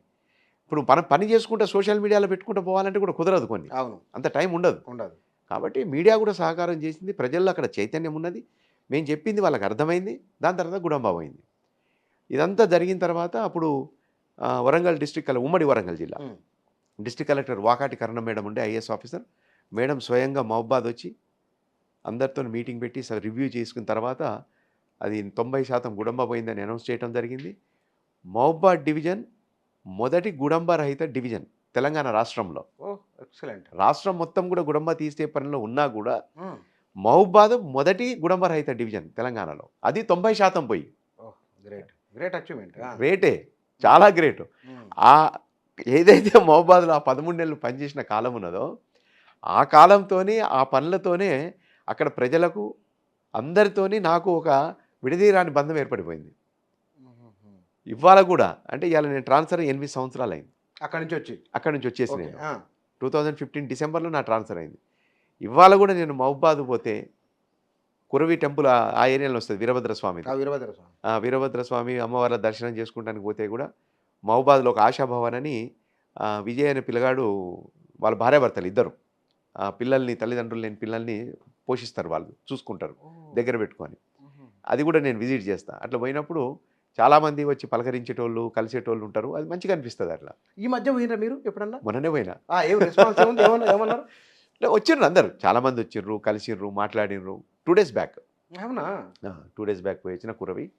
పోతే వస్తారు యూత్ అంతా కూడా మాట్లాడటానికి, కలవటానికి. యూతే కాదు, బిజినెస్ పీపుల్ కానీ టీచర్సు చాలామంది వస్తారు కలవటానికి. అది మంచిగా అనిపిస్తుంది. ఎందుకంటే ఆ 13 నెలలు మేము ఎప్పుడు ఇంట్లో కూర్చోలే, 13 నెలలు మేము ప్రజలనే ఉన్నాం. అయితే వాళ్ళందరినీ కూడా చీఫ్ గెస్టులుగా పిలిచి మొత్తం మహబాద్ డివిజన్లో ఎన్ని గవర్నమెంట్ స్కూల్స్ ఉన్నాయో అందరూ ప్రిన్సిపల్స్ని, పీఈటీని, పీడీని అందరినీ పిలిచి వాళ్ళందరూ కూడా వాలీబాల్ కిట్లు కూడా ఇవ్వటం, ప్రతి కార్యక్రమం అన్నట్టు. కబడ్డీ కోచింగ్లు ఇప్పించటం, రొటీన్ డ్యూటీలు చేసుకుంటూనే ఇవన్నీ చేయించడం జరిగిందనమాట. అక్కడ ఆ 13 నెలల కాలం అన్నిటికన్నా బాగా మెమరబుల్ డేస్ అనమాట అవి.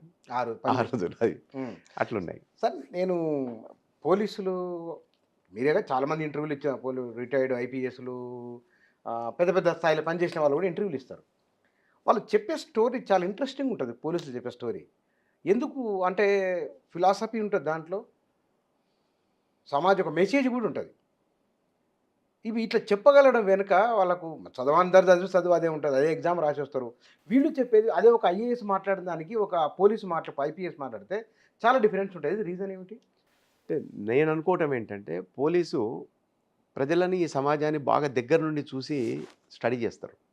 నేను ఇందాక స్టార్టింగ్లో కూడా చెప్పిన, ప్రతి ఫ్యామిలీ అంటే చిన్నోళ్ళ నుంచి పెద్దోళ్ళ వరకు ఎవరున్నా కూడా అందరితోని వీళ్ళు ఇంటరాక్ట్ అవుతారు.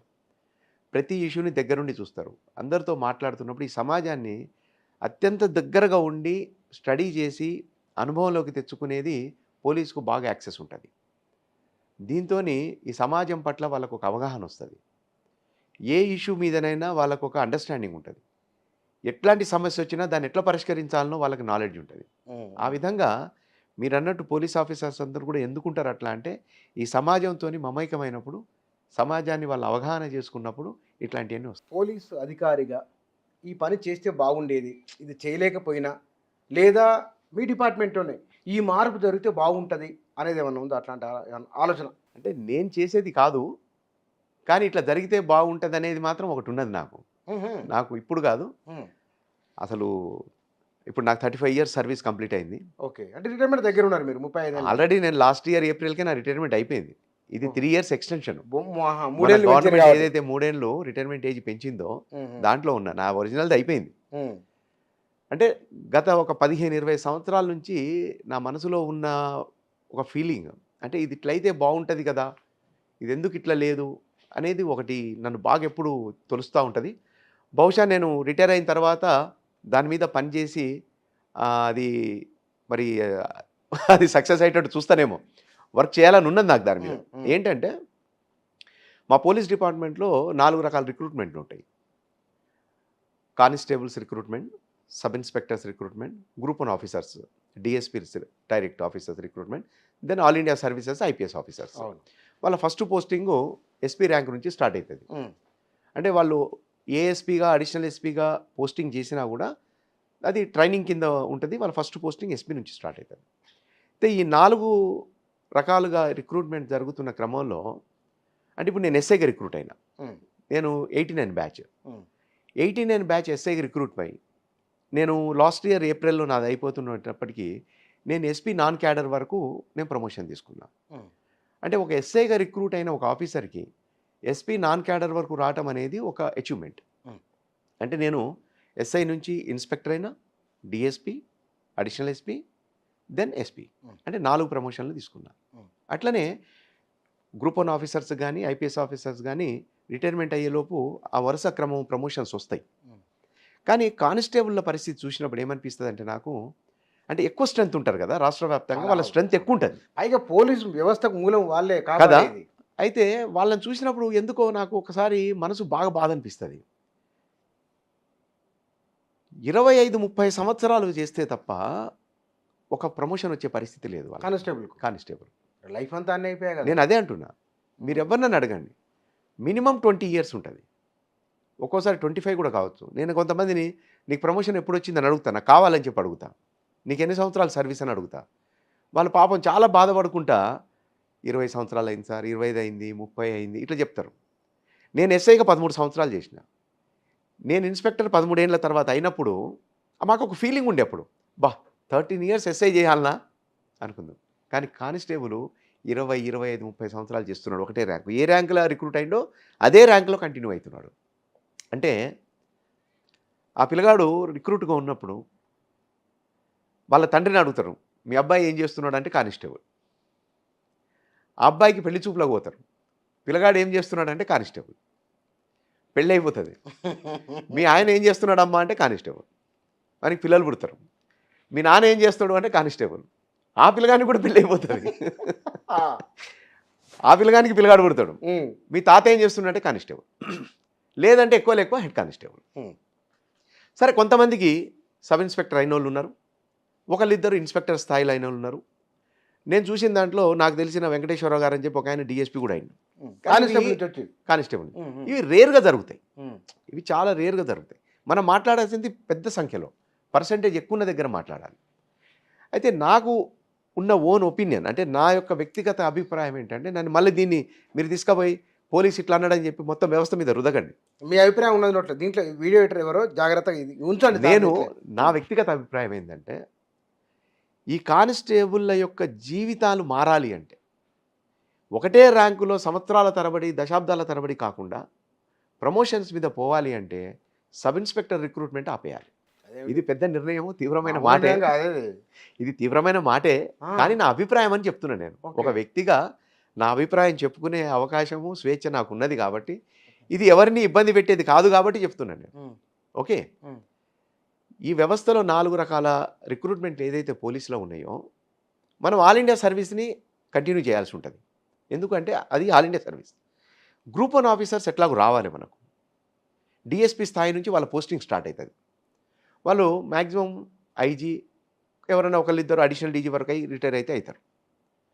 కానీ సబ్ ఇన్స్పెక్టరు స్థాయి రిక్రూట్మెంట్ కనుక తీసేస్తే, ఇది మీరు జాగ్రత్తగా ఆలోచించాలి, సబ్ ఇన్స్పెక్టర్ రిక్రూట్మెంట్ కనుక తీసేస్తే కానిస్టేబుల్ జీవన విధానంలో మార్పు వస్తుంది. ఎందుకంటే మనకి ఇప్పుడు పాత పద్ధతులు లేవు. పాత రోజుల్లో అంటే కానిస్టేబుల్లో ఎడ్యుకేషన్ లేని వాళ్ళు వచ్చిన వాళ్ళు ఉన్నారు, 4th క్లాస్ 5th క్లాస్ ఉన్నారు, 10th క్లాస్ వచ్చింది, తర్వాత ఇంటర్ వచ్చింది, గ్రాడ్యుయేట్స్ వచ్చినారు, ఇవాళ post graduates, even engineer graduates కూడా మీ కానిస్టేబుల్ ఉన్నారు, బాగా చదువుకున్నారు. అంటే విధానం మారిపోయింది. పోలీసులలో పూర్వం ఉన్నట్టు లేదు పరిస్థితి. ఇవాళ ఉద్యోగం కోసం రావాలి అంటే నేను ఎస్ఐని అవుతా, డిఎస్పీని అవుతారు కావచ్చు, వాటి కోసం ప్రిపేర్ అవుతూ మళ్ళీ కానిస్టేబుల్ రిక్రూట్మెంట్ ఎప్పుడైతే వస్తుందో వీళ్ళందరూ కూడా దీనికి పోతున్నారు. అంటే కానిస్టేబుల్గా వస్తున్నారు. నేను మెదక్ అడిషనల్ ఎస్పీగా ఉన్నప్పుడు అక్కడ ఆ జిల్లాకు అలాట్ అయిన వాళ్ళల్లో 6 బీటెక్ గ్రాడ్యుయేట్స్ ఉన్నారు. ఇక్కడ ఏమవుతుంది నేను చెప్తా. ఇప్పుడు పాత కానిస్టేబుల్ ఉంటారు, పాత తరమోళ్ళు. వాళ్ళకు ఒక సీనియారిటీ వస్తుంది, 10 ఏళ్ళు 15 ఏళ్ళు 20 ఏళ్ళ సీనియారిటీ వస్తుంది. వీళ్ళంతా పిల్లలు, రిక్రూట్స్ వస్తారు. జనరల్గా డిపార్ట్మెంట్లో ఒక డిసిప్లిన్ అనేది, సెల్యూట్ చేయటము, రెస్పెక్ట్ ఇవ్వటం అనేది సాధారణంగా ఉంటుంది. ఇప్పుడు ఈ పిల్లలు రాగానే వీళ్ళు ఏం చూస్తారు, వీళ్ళకి ఆలోచన ఏంటంటే నేను బీటెక్ గ్రాడ్యుయేట్, నేను పోస్ట్ గ్రాడ్యుయేట్, నేను ఉస్మానియాలో చదివి వచ్చిన, వాళ్ళు ఏమున్నది 10th క్లాస్ 10th క్లాస్ ఇట్లుంటుంది. వాళ్ళకి విష్ చేయరు. వాళ్ళ మనసు ఎంత నొచ్చుకుంటుందంటే, అరే నేను 20 ఏళ్ళ సీనియర్ని కదా, వీడు నిన్న మొన్న వచ్చిన పిల్లగాడు, వీడు కనీసం నాకు విష్ కూడా చేయడేంది. స్టేషన్లోకి వచ్చినప్పుడు ఒక బెంచో 2 కుర్చీలో ఏదో ఉంటాయి స్టేషన్లో. వీళ్ళు లేచి సీట్ ఆఫర్ చేయడు.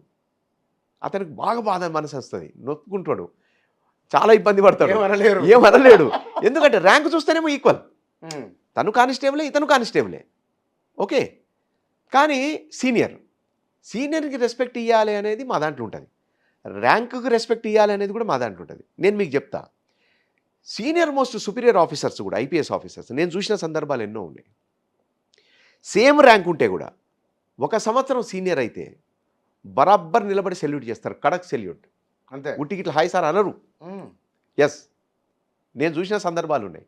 మేము ఆశ్చర్యపోయినాం. స్టార్టింగ్లో సేమ్ ర్యాంక్ ఉంటుంది, 1 year ముందు రిక్రూట్ అయి ఉంటారు, లేదా 2 సంవత్సరాల ముందు రిక్రూట్ అయి ఉంటారు. ఎంత పర్ఫెక్ట్ సెల్యూట్ చేస్తారంటే junior superior officer, senior superior ఆఫీసర్కి అంత పర్ఫెక్ట్ సెల్యూట్ రిసీవ్ చేయటం అట్లే ఉంటుంది, రిసీవింగ్ అట్లే ఉంటుంది. కానీ ఇట్లా కిందికి వచ్చినప్పుడు జర చనువు ఎక్కువ పెరిగి భైసాబ్లా నమస్తే పెట్టుడు, నమస్తే అన్న అనుడు తప్ప ఈ రెస్పెక్ట్ ఇది ఉండదు. ఎందుకంటే మనమంతా కానిస్టేబుల్ కదా అనుకుంటాడు. కానీ అక్కడ సీనియర్ ఉన్న ఆయన బాగా హర్ట్ అవుతాడు, ఫీల్ అవుతాడు. అయితే నేననేది ఇక్కడ ఇంకోటి ఉన్నది. ఇప్పుడు వీళ్ళంతా కానిస్టేబుల్ రిక్రూట్ అయ్యి ఉద్యోగం చేస్తుంటారు కదా, వీళ్ళు దీంట్లో ఇమ్మడలేరు మళ్ళా. ఓకే, కానిస్టేబుల్ జాబ్ అంటే ఇట్లా తిరుగుతా అంటే కాదు. మీరు అన్నారు కదా మూలమని, 100 పనులు చేయాల్సి వస్తుంది. కానీ ఒక బీటెక్ గ్రాడ్యుయేటో, పోస్ట్ గ్రాడ్యుయేటో, లా చేసో, బీఎడ్ చేసో వచ్చిన వాళ్ళకు ఇది ఏంద్రా ఇట్లున్నది, ఇవన్నీ చేయాలన్నా మనం, ఇప్పుడు ఈ డ్యూటీ మనకు అవసరమా అనే దానికి వెళ్ళిపోయిన తర్వాత వాళ్ళు ఆల్రెడీ ఎస్ఐ రిక్రూట్మెంట్కో, లేకపోతే గ్రూప్ 2A ఇంకో దానికి ప్రిపేర్ అవుతుంటారు కదా, గ్రూప్ 1 ఎగ్జామ్స్కో. అవి ప్రిపేర్ అవుతూ దాంట్లోకి వెళ్ళిపోతారు. సక్సెస్ అయితే మళ్ళీ ఇది వేకెన్సీ కదా. అంటే టైమింగ్ ఇట్లొచ్చి ఇట్లా వెళ్ళిపోతే ఇక్కడ ఉన్నది నేను చెప్పిన, మళ్ళీ వెళ్ళిపోయిన తర్వాత వేకెన్సీ కదా. మళ్ళీ మొదలే స్టాఫ్ తక్కువ ఉంటుంది. ఈ జరుగుతున్న క్రైమ్లలో, ఈ జనాభా పెరుగుదలలో పోలీస్ స్ట్రెంత్ తక్కువ ఉంటుంది. వచ్చిన వాళ్ళు మళ్ళీ వెళ్ళిపోతే మళ్ళీ వేకెన్సీ ఫిల్ చేయాలంటే మళ్ళీ రిక్రూట్ జరగాలంటే నోటిఫికేషన్ రావాలి. ఇదంతా పెద్ద ప్రాసెస్. ఇక్కడ ఖాళీ అయింది కదా, ఒకరిని తీసుకొచ్చి కూర్చోబెడదాం అన్నట్టు ఉండదు పోలీసులో. అలా ట్రైనింగ్ ఇవ్వాలి. నేనేమంటా అంటే ఎస్ఐ రిక్రూట్మెంట్ కనుక తీసేస్తే ఈ ఉన్నత చదువులు చదివిన ఎవరైతే విద్యార్థులు ఉంటారో, గ్రాడ్యుయేట్స్, పోస్ట్ గ్రాడ్యుయేట్స్ ఎవరైతే చెప్పినో వీళ్ళందరికీ ఒక భరోసా వస్తుంది. నేను కానిస్టేబుల్గా రిక్రూట్ అయితే నేను ప్రమోషన్ మీద ముందు స్థాయి వరకు పోగలుగుతా, నా సర్వీసెస్ నేను ఈ సొసైటీకి చేయగలుగుతా, డిపార్ట్మెంట్ కూడా ఎంతో మంచిగా చేయగలుగుతా అనేది ఒక భావన వస్తుంది. ఇప్పుడు మా దాంట్లో ఏమున్నదంటే కానిస్టేబుల్, నెక్స్ట్ హెడ్ కానిస్టేబుల్, అంటే 3 పట్టీలు. మీరు సొసైటీలో చూస్తే హెడ్ కానిస్టేబుల్ 3 పట్టీలు ఉంటాయి. ఇప్పుడు ఆర్మీలో కానీ, ఆర్మ్డ్ ఫోర్సెస్లో కానీ సింగిల్ పట్టీ, డబుల్ పట్టీతో కూడా ర్యాంక్స్ ఉంటాయి. అది సీనియారిటీని తెలియజేస్తాయి. కానిస్టేబుల్కి అయితే ఏ పట్టీ ఉండదు. ఓకే, ఇప్పుడు 22 సంవత్సరాలకో 21 సంవత్సరాలకు ఉంటాయి కదా, లేదు అవి స్టార్స్, అవి వేరే. అది ఎస్ఐ నుంచి వస్తాయి. ఏ ఎస్ఐ నుంచి స్టార్ట్ అవుతాయి, సింగిల్ స్టార్ నుంచి. మీకు కానిస్టేబుల్, హెడ్ కానిస్టేబుల్కి ఇక షోల్డర్ మీద పట్టీలు ఉంటాయి. ఓకే, మీకు ఆ 1 పట్టీ 2 పట్టీ కూడా డిపార్ట్మెంట్లో వచ్చిందనుకోండి, 1 పట్టీ 2 పట్టీలు, దాని తర్వాత హెడ్ కానిస్టేబుల్ 3వ పట్టీ. ప్రతి 6 సంవత్సరాలకో 8 సంవత్సరాలకో ఒక ప్రమోషన్ అనుకొని ఒక విధానాన్ని అవలంబించడం అనుకోండి, 6 సంవత్సరాలకు లేదా 8 సంవత్సరాలకు ఒక విధానం అనుకొని కనుక మనం అవలంబిస్తే సీనియారిటీ అనే ఒక ఫీల్ ఉంటుంది ప్రతి వాళ్ళకు. అర్థమైందా? అంటే కానిస్టేబుల్గా రిక్రూట్ అయితే సింగిల్ పట్టీ, డబుల్ పట్టీ, 3 పట్టీలు, single star, double star, then సిఐలో కూడా ఇక్కడ మాకు రిబ్బన్ ఉంటుంది. ఓకే, 3 స్టార్స్ ఉండి రిబ్బన్ ఉంటుంది. ఈ రిబ్బన్ తీసేస్తే సీనియర్ సిఐ. అట్లా కనుక మనం అడాప్ట్ చేసుకుంటే IPS officers, group 1 officers, sub divisional level నుంచి పైకి సూపర్వైజ్ చేయడానికి, పని చేయడానికి యంగ్స్టర్స్ వస్తారు. ఉత్తేజం ఉత్సాహం ఉన్నోళ్ళు వస్తారు కాబట్టి వీళ్ళ యొక్క చురుకుదనము సూపర్వైజన్లో ఉంటుంది. కానిస్టేబుల్ స్థాయి నుంచి ఇన్స్పెక్టర్ స్థాయి వరకు అనుభవం ఉంటుంది. మీకు 22 ఏళ్లకు కానిస్టేబుల్ అయిన ఆయన సిఏ ర్యాంక్ వచ్చేటప్పటికి రిటైర్మెంట్కి వస్తాడు దగ్గరికి. అవును అవును. ఇంత ఎక్స్పీరియన్స్ ఉంటుంది. ఉమ్, ఉమ్, ఉమ్.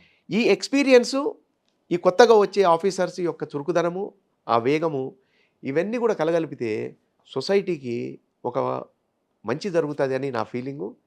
కానిస్టేబుల్ల జీవితాల్లో కూడా అద్భుతమైన మార్పు వస్తుంది, వాళ్ళల్లో ఉత్సాహం వస్తుంది. ఇప్పుడు ఆ విద్యార్థే కదా గ్రాడ్యుయేట్ అయిన తర్వాత ఇటు ఎస్ఐ కానీ అటు కానిస్టేబుల్ కానీ వస్తున్నాడు. ఎస్ఐగా వచ్చినోడు మంచిగానే ఉన్నది, కొన్ని సంవత్సరాల్లో ప్రమోషన్స్ వచ్చి అది ఉన్నది. కానీ కానిస్టేబుల్కే ఇబ్బంది అన్నది. ఇది ర్యాంక్ మనం తీసేసినాం అనుకోండి, ఇక్కడ నుంచి ఇక్కడ దాకా వాళ్ళే కదా అవును అవును. కానిస్టేబుల్సే కదా కరెక్ట్. అన్ని ర్యాంకులు. ఇప్పుడు నేను ఇందాక చెప్పినట్టు నాకు రెస్పెక్ట్ ఇస్తలేడు, అవును ఇక్కడ ఏం లేవు. మరి నువ్వు హెడ్ కానిస్టేబుల్ కావాలంటే 20-30 సంవత్సరాలు పడుతుంది. అదే సింగిల్ బట్టి డబుల్ బట్టి పెట్టినాను అనుకోండి, మీకు డిఫరెన్స్ తెలుస్తుంది చాలా కదా, పెద్ద ప్రతిపాదన ఇది. సీనియారిటీ అనేది అవును. తెలుస్తుంది కదా. అవును అవును. ఓకే, అవును అవును. నేను చెప్పేది ఏంటంటే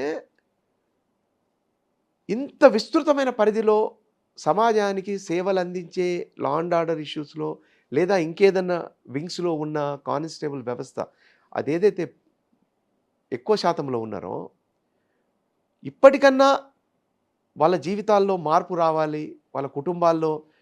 ఇప్పుడు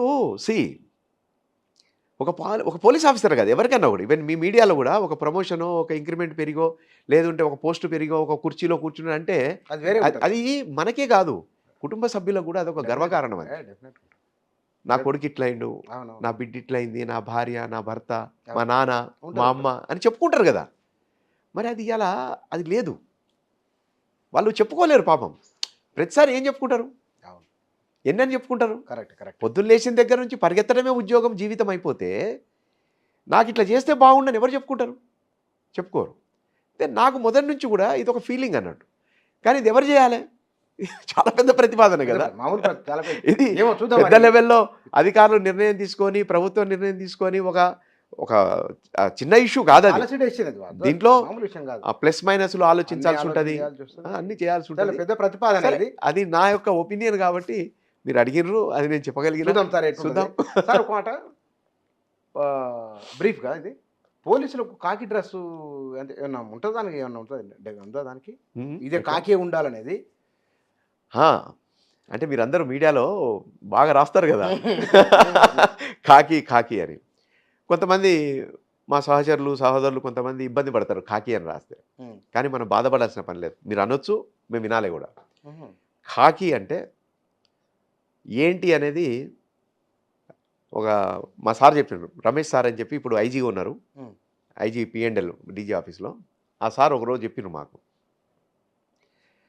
ఖాకీ అనేది అంటే జనరల్గా యూనిఫామ్ ఎట్లేస్తామంటే మనకు అక్కడ ఉండే అట్మాస్ఫియర్ని బట్టి యూనిఫామ్ డిసైడ్ అవుతుంది. అంటే దుమ్ము ధూళి ప్రాంతాలుగా ఉన్నప్పుడు ప్రతిసారి ఉతుక్కోవటం వేసుకోవటం అనే పద్ధతి లేకుండా, అది దాని మీద పడ్డా కూడా ఇది మాసిపోయింది నలిగిపోయింది అని తెలవకుండా ఉండటానికి అక్కడుండే వాతావరణ పరిస్థితుల్ని బట్టి అక్కడుండే అట్మాస్ఫియర్ని బట్టి మనం ఒక యూనిఫామ్ని డిసైడ్ చేయడం జరుగుతుంది. ఓకే, అంటే నాకు తెలిసినంత వరకు అన్ని ప్రాంతాల్లో కూడా ఆర్మీ డ్రెస్సెస్ కానీ ఆర్మ్డ్ ఫోర్సెస్ డ్రెస్సెస్ కానీ పోలీస్ డ్రెస్సెస్ కానీ దీని మీదనే ఆధారపడి ఉంటుంది. ఇప్పుడు మనకు జంగిల్ ప్యాచ్ డ్రెస్సులు అని కొన్ని వచ్చినాయి. అవి ఎందుకు ఇంట్రొడ్యూస్ అయినాయి, ఫారెస్ట్లలో పోతున్నాం కాబట్టి శత్రు వర్గాలకు కనపడకుండా ఉండడానికి వాటిలో కలిసిపోయినట్టు ఉండటానికి కోసం అవి వచ్చినాయి ప్యాచెస్గా. యుద్ధ వాతావరణం మనం చూసినప్పుడు ఎక్కడైతే యుద్ధం చేస్తున్నారో అక్కడ పరిస్థితులకు అనుగుణంగా మన యూనిఫామ్ డ్రెస్సులన్నీ ఉంటాయి అక్కడ. అట్లనే ఇది కూడా ఖాకీ మనకుండే పరిస్థితిని బట్టి వచ్చింది. ఖాక్ అంటే దుమ్ము, మనకు ఉర్దూలో ఒక వర్డ్ ఉంటుంది కదా, అరే తూ ఖాక్ మే మిలా దియా అంటాడు, ఏదో దుమ్ములో కలిసి మట్లా కలిసి వేసినావు అంటాడు. అంటే మట్టి. మా సార్ ఏమంటాడంటే రమేష్ సారు, ఈ మట్టి అంటే నేల తల్లికి ఎంత సహనం ఉంటుందో, ఇది ఎంత ఒత్తిళ్లను భరిస్తుందో, పోలీస్ ఆఫీసర్ కూడా అంత సహనం ఉండి అన్ని ఒత్తిళ్లను భరించాలి అంటాడు. బ్యూటిఫుల్ డెఫినేషన్ కదా. కానీ తోమడు తోముతారుగా. సి మీరు అయ్యే మాట్లాడతారు, విస్తృతమైనవి మాట్లాడరు. మా కన్నీళ్ళు మీకు కనపడవు, మా బాధలు మీకు కనపడవు, మా కుటుంబాలు మమ్మల్ని కోల్పోతున్న సమయాన్ని మీకు కనపడవు, మా పిల్లలు వాళ్ళ తండ్రిని 2 నిమిషాలకు 5 నిమిషాలకు అంటే మీకు ఎవరికి కనపడవు అవి. నేను ఒక ర్యాంక్ గురించి మాట్లాడట్లేదు, కానిస్టేబుల్ నుంచి డీజీ వరకు కూడా ఇదే పరిస్థితి ఉంటుంది. పై స్థాయి వరకు పై స్థాయి వరకు మీకు ఎవ్వరికి కనపడవు. మీకు ఏం కనబడుతుందంటే మేము రోడ్డు మీద తయారై నిలబడేది, అటు జరుగు ఇటు జరుగు అనేది, నువ్వు రా అనేది మీకు ఇవే కనపడతాయి. కానీ మా కాకి యూనిఫామ్ వెనక మా గుండె ఎంత వెదలు అనుభవిస్తుంటుందో, ఎన్ని బాధలు పడతా ఉంటుందో, మా కుటుంబాల్లో ఎన్ని కన్నీళ్ళు ఉంటే మీకు ఎవరికి కనపడవు. మీరు కనీసం వాటిని చూడాలని కూడా మీరు అనుకోరు. ఎందుకంటే మా మీద కోపం పెంచుకున్నారు మీరు. తరతరాలుగా మీరందరూ కూడా మా మీద కోపం పెంచుకున్నారు. మమ్మల్ని ప్రేమించాలని మీరు ఎప్పుడు అనుకోలేదు. మళ్ళీ దాన్ని అడిగినప్పుడు మీరేం చెప్తారంటే మరి మీరు అట్లున్నారు కాబట్టి మేము ఇట్లున్నాం అంటారు. అంతే కదా.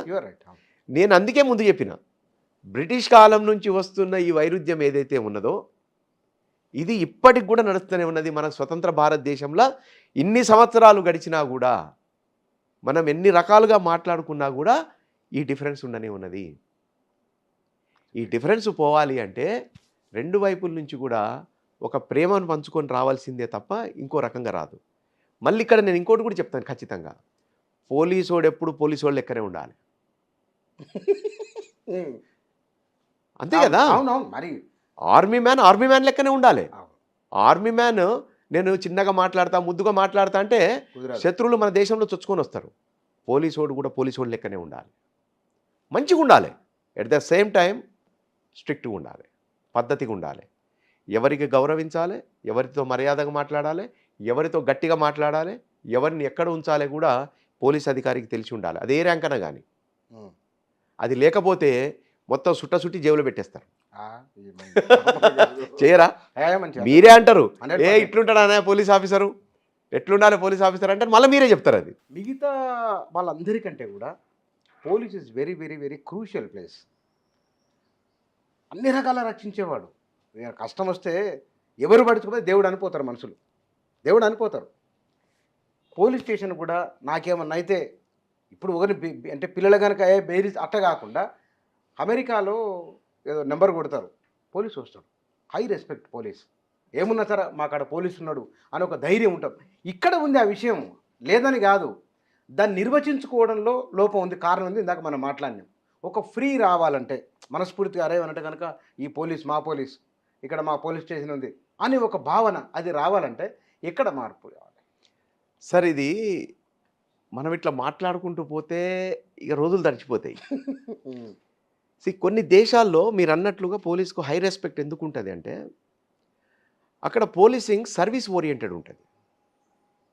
ఓకే, అంటే ఇది అందరికీ అర్థం కావాలి. సర్వీస్ ఓరియంటెడ్ పోలీసింగ్ వేరు, మన దగ్గర ఉండేది లా అండ్ ఆర్డర్ పోలీసింగ్. అక్కడ ఒక క్రైమ్ అయింది లేక ఒక ప్రాంతానికి ఎవరు రావద్దు అంటే సింపుల్గా ఒక రిబ్బన్ కడతారు, ప్రొటెక్టెడ్ ఏరియా అనో ఎంటర్ కావద్దనో ఇట్లా ఏదో ఒక రిబ్బన్ కడతారు, పోలీస్ అనో ఒక రిబ్బన్ కడతారు. ఎవరు రారు అక్కడికి, దూరం నుండి చూస్తారు. మన దగ్గర మీరు దడులు కట్టండి, కట్టెలు పెట్టి దాని మీద నుంచి ఎక్కి దిగొచ్చి చూసిపోతారు. అంటే నేను తప్పు పట్టట్లేదు, మనం మళ్ళీ అదే మాట నేను చెప్పేది. రూల్ అంటే రూల్ బ్రేక్ చేయాలి ఫస్ట్. రావద్దు అంటే ఎందుకు రావద్దు, నువ్వు దూరం ఉంటే నేను ఎందుకు దూరం ఉండాలి అంటే మన పోలీసింగ్ అంతా లా అండ్ ఆర్డర్ పోలీసింగ్. ఇక్కడ అంతా మన సమాజం గురించే మాట్లాడుతున్నాం అప్పటి నుంచి. సమాజమే వేరే ఇదే అంతే కదా. అవునవును, 100%. ఇది ఎప్పుడైతే అందరిలో మార్పు వస్తుందో, ఇది ప్రొటెక్టెడ్ ఏరియా. ఇప్పుడు ఒక క్రైమ్ జరిగిందండి, ఒకటేదో ఇన్సిడెంట్ జరిగింది, పోలీస్కు అక్కడ పనిచేయాల్సింది చాలా ఉంటుంది. ఎఫ్ఎస్ఎల్ టీం రావాలి, డాగ్ స్క్వాడ్ రావాలి, ఫింగర్ ప్రింట్స్ కలెక్ట్ చేసేటోళ్ళు, ఫుట్ ప్రింట్స్ కలెక్ట్ చేసేటోళ్ళు, ఇట్లా సైంటిఫిక్గా ఎన్నో రకాలుగా ఆ కేసుని ప్రూవ్ చేయడానికి ఎన్నో పనులు ఉంటాయి పోలీస్కి. ఇప్పుడు నాకు అన్యాయం జరిగిందని ఒక హాఫ్ పేపర్ రాసి ఇచ్చిపోతారు, ఆ హాఫ్ పేపర్ వెనక ఇంతలా ఫైల్ తయారు చేయాలి పోలీసు. ఆ సీన్కి వెళ్ళిన దగ్గర నుంచి కోర్టులో ఫైల్ చేసేంత వరకు ఇంత దొడ్డ అవుతుంది ఫైల్. అది మరి ఆ సీన్లో పోలీసుకు ఉండే పనులకు నేను వచ్చి తొంగి చూస్తా, నేను వచ్చి దూరి చూస్తా, నేను ఇదేదో చూస్తా అంటే ఎంత డిస్టర్బ్ అవుతుంది. అసలు సీన్లో పని చేయాలన్నా పోలీసు, ఈ జనాల్ని కంట్రోల్ చేయాలన్నా. వెరీ జరగాల్సిన సంఘటన జరిగింది, నేను వేరే రకంగా అంటలేను, సంఘటన జరిగింది, ప్రాక్టికల్. ఒక మనిషి ప్రాణం పోయింది, ఒక ఆస్తి అది జరిగింది, మీకు అందరికీ దుఃఖం ఉన్నది. కానీ అట్ ద సేమ్ టైం అది చేసిన నేరస్తుడికి శిక్ష పడాలి కదా. శిక్ష పడాలంటే ఎట్లా ఉంటుంది? ఇన్వెస్టిగేషన్ మిషనరీ ఎవరు? పోలీసే కదా. పోలీస్ ఇన్వెస్టిగేషన్ చేయాలి అంటే మరి అందరూ సహకరించాలి కదా. మీకు సీన్ అంతా డిస్టర్బ్ అయిపోతే మీకు అసలు సైంటిఫిక్గా ఎట్లా ప్రూవ్ చేస్తాడు? సాక్ష్యాలు మనుషులు చెప్తారు, కానీ కోర్టు దాన్ని నమ్మి శిక్ష వేయాలి కదా. శిక్ష వేయాలంటే కావలసినన్ని ఆధారాలు సాక్ష్యాలు సేకరించేది పోలీసే కదా. మరి మీరందరూ సీన్ డిస్టర్బ్ చేస్తాం, అందరం తొంగి చూస్తాం, ఇట్లొచ్చిపోతాం అట్లొచ్చిపోతాం అంటే కాదు. అప్పుడు ఏమవుతుందంటే బలప్రయోగం, ఫోర్స్ని దింపాలి, వెనక్కి జరుగు అటు జరుగు, ఆ కాళ్ళ దగ్గర ఇట్ట కర్రగొట్టుకుండా పోవాలి. లేకపోతే ఇప్పుడు మీకు కూడా కోపం వస్తుంది, అరే మాకే అన్యాయం జరిగితే మమ్మల్ని నెడతారా, మేమే నష్టపోతే మమ్మల్ని దూరం తప్పుతారా. ఇక మళ్ళీ దానికి ఇక నోట్లో వచ్చినన్ని బూతులు తిడతారు, రాళ్ళు వేసేటోళ్ళు ఉంటారు, దుమ్ము పోసేటోళ్ళు ఉంటారు. ఇక భరించాలి, తప్పదు. ఇక పోలీసు కదా, పని చేసుకుంటూ పోడే పని ఉంటుంది. కొట్టకపోతేనేమో ఏం చేయలేదంటారు, కొడితేనేమో కొట్టిరే అంటారు. ఇది పెద్ద కష్టమే ఉంది. ఇది భరిస్తాం, కాకిలం కదా, భరిస్తాం. సహనం ఓపిక. ఆ సహనం ఓపిక అంతే కదా. అవును. అంటే నిజంగానే బాగా వాళ్ళకు ఎవరైనా మనుషులమే విసుగొచ్చిన ఒక టైంలో ఇంకా వస్తుంది అది, చెప్పి చెప్పి చెప్పి అలసిపోయిన తర్వాత. Right sir, thank you sir, thank you very much. Thank you అండి. ఇందాక నాగరాజు గారితో మాట్లాడిన విషయాలు మన జీవితంలో ఉన్నాయి, మీకు నాకు వారికి వీరికి అందరికీ, మన చుట్టుపక్కల ఉన్న మన జీవితం. ఇవి చిన్న చిన్న విషయాలే. ఏముంది నేను ఒక్కరిని చేయకపోతే, నేను ఒక్కనేనా, మేమొక్కరమేనా, మేమేనా అని అనుకుంటాం. మనలాంటి వాళ్ళు కొన్ని లక్షల కోట్ల మంది కలిపితే మనమైనం. ఇక్కడ మార్పు అనేది ఇల్లు, చదువు, మన ప్రవర్తన, ఇవన్నీ ఉన్నాయి. ఇవన్నీ ఎందుకు ఇట్లున్నాయో ఆన్సరు వచ్చింది. మీరు కాస్త ఓపిక చేసుకొని ఇంటర్వ్యూలో, ప్రోమోలో టకటక చూసి మళ్ళీ వదిలేయకుండా మీరు చూడండి. చూసిన తర్వాత ఒక టెక్స్ట్ బుక్ మీరు చదివినట్లే ఉంటుంది. దీని ద్వారా మీరు ఎంతో కొంత కొన్ని విషయాలు, కొన్ని కొత్త విషయాలు నేర్చుకుంటారు. జీవితంలో కొంత అప్లై చేస్తే బాగుంటుందనే ఆలోచన కూడా మీకు వస్తుందని నేను అనుకుంటున్నా. అట్లా రావాలని కోరుకుంటున్నా. Thank you.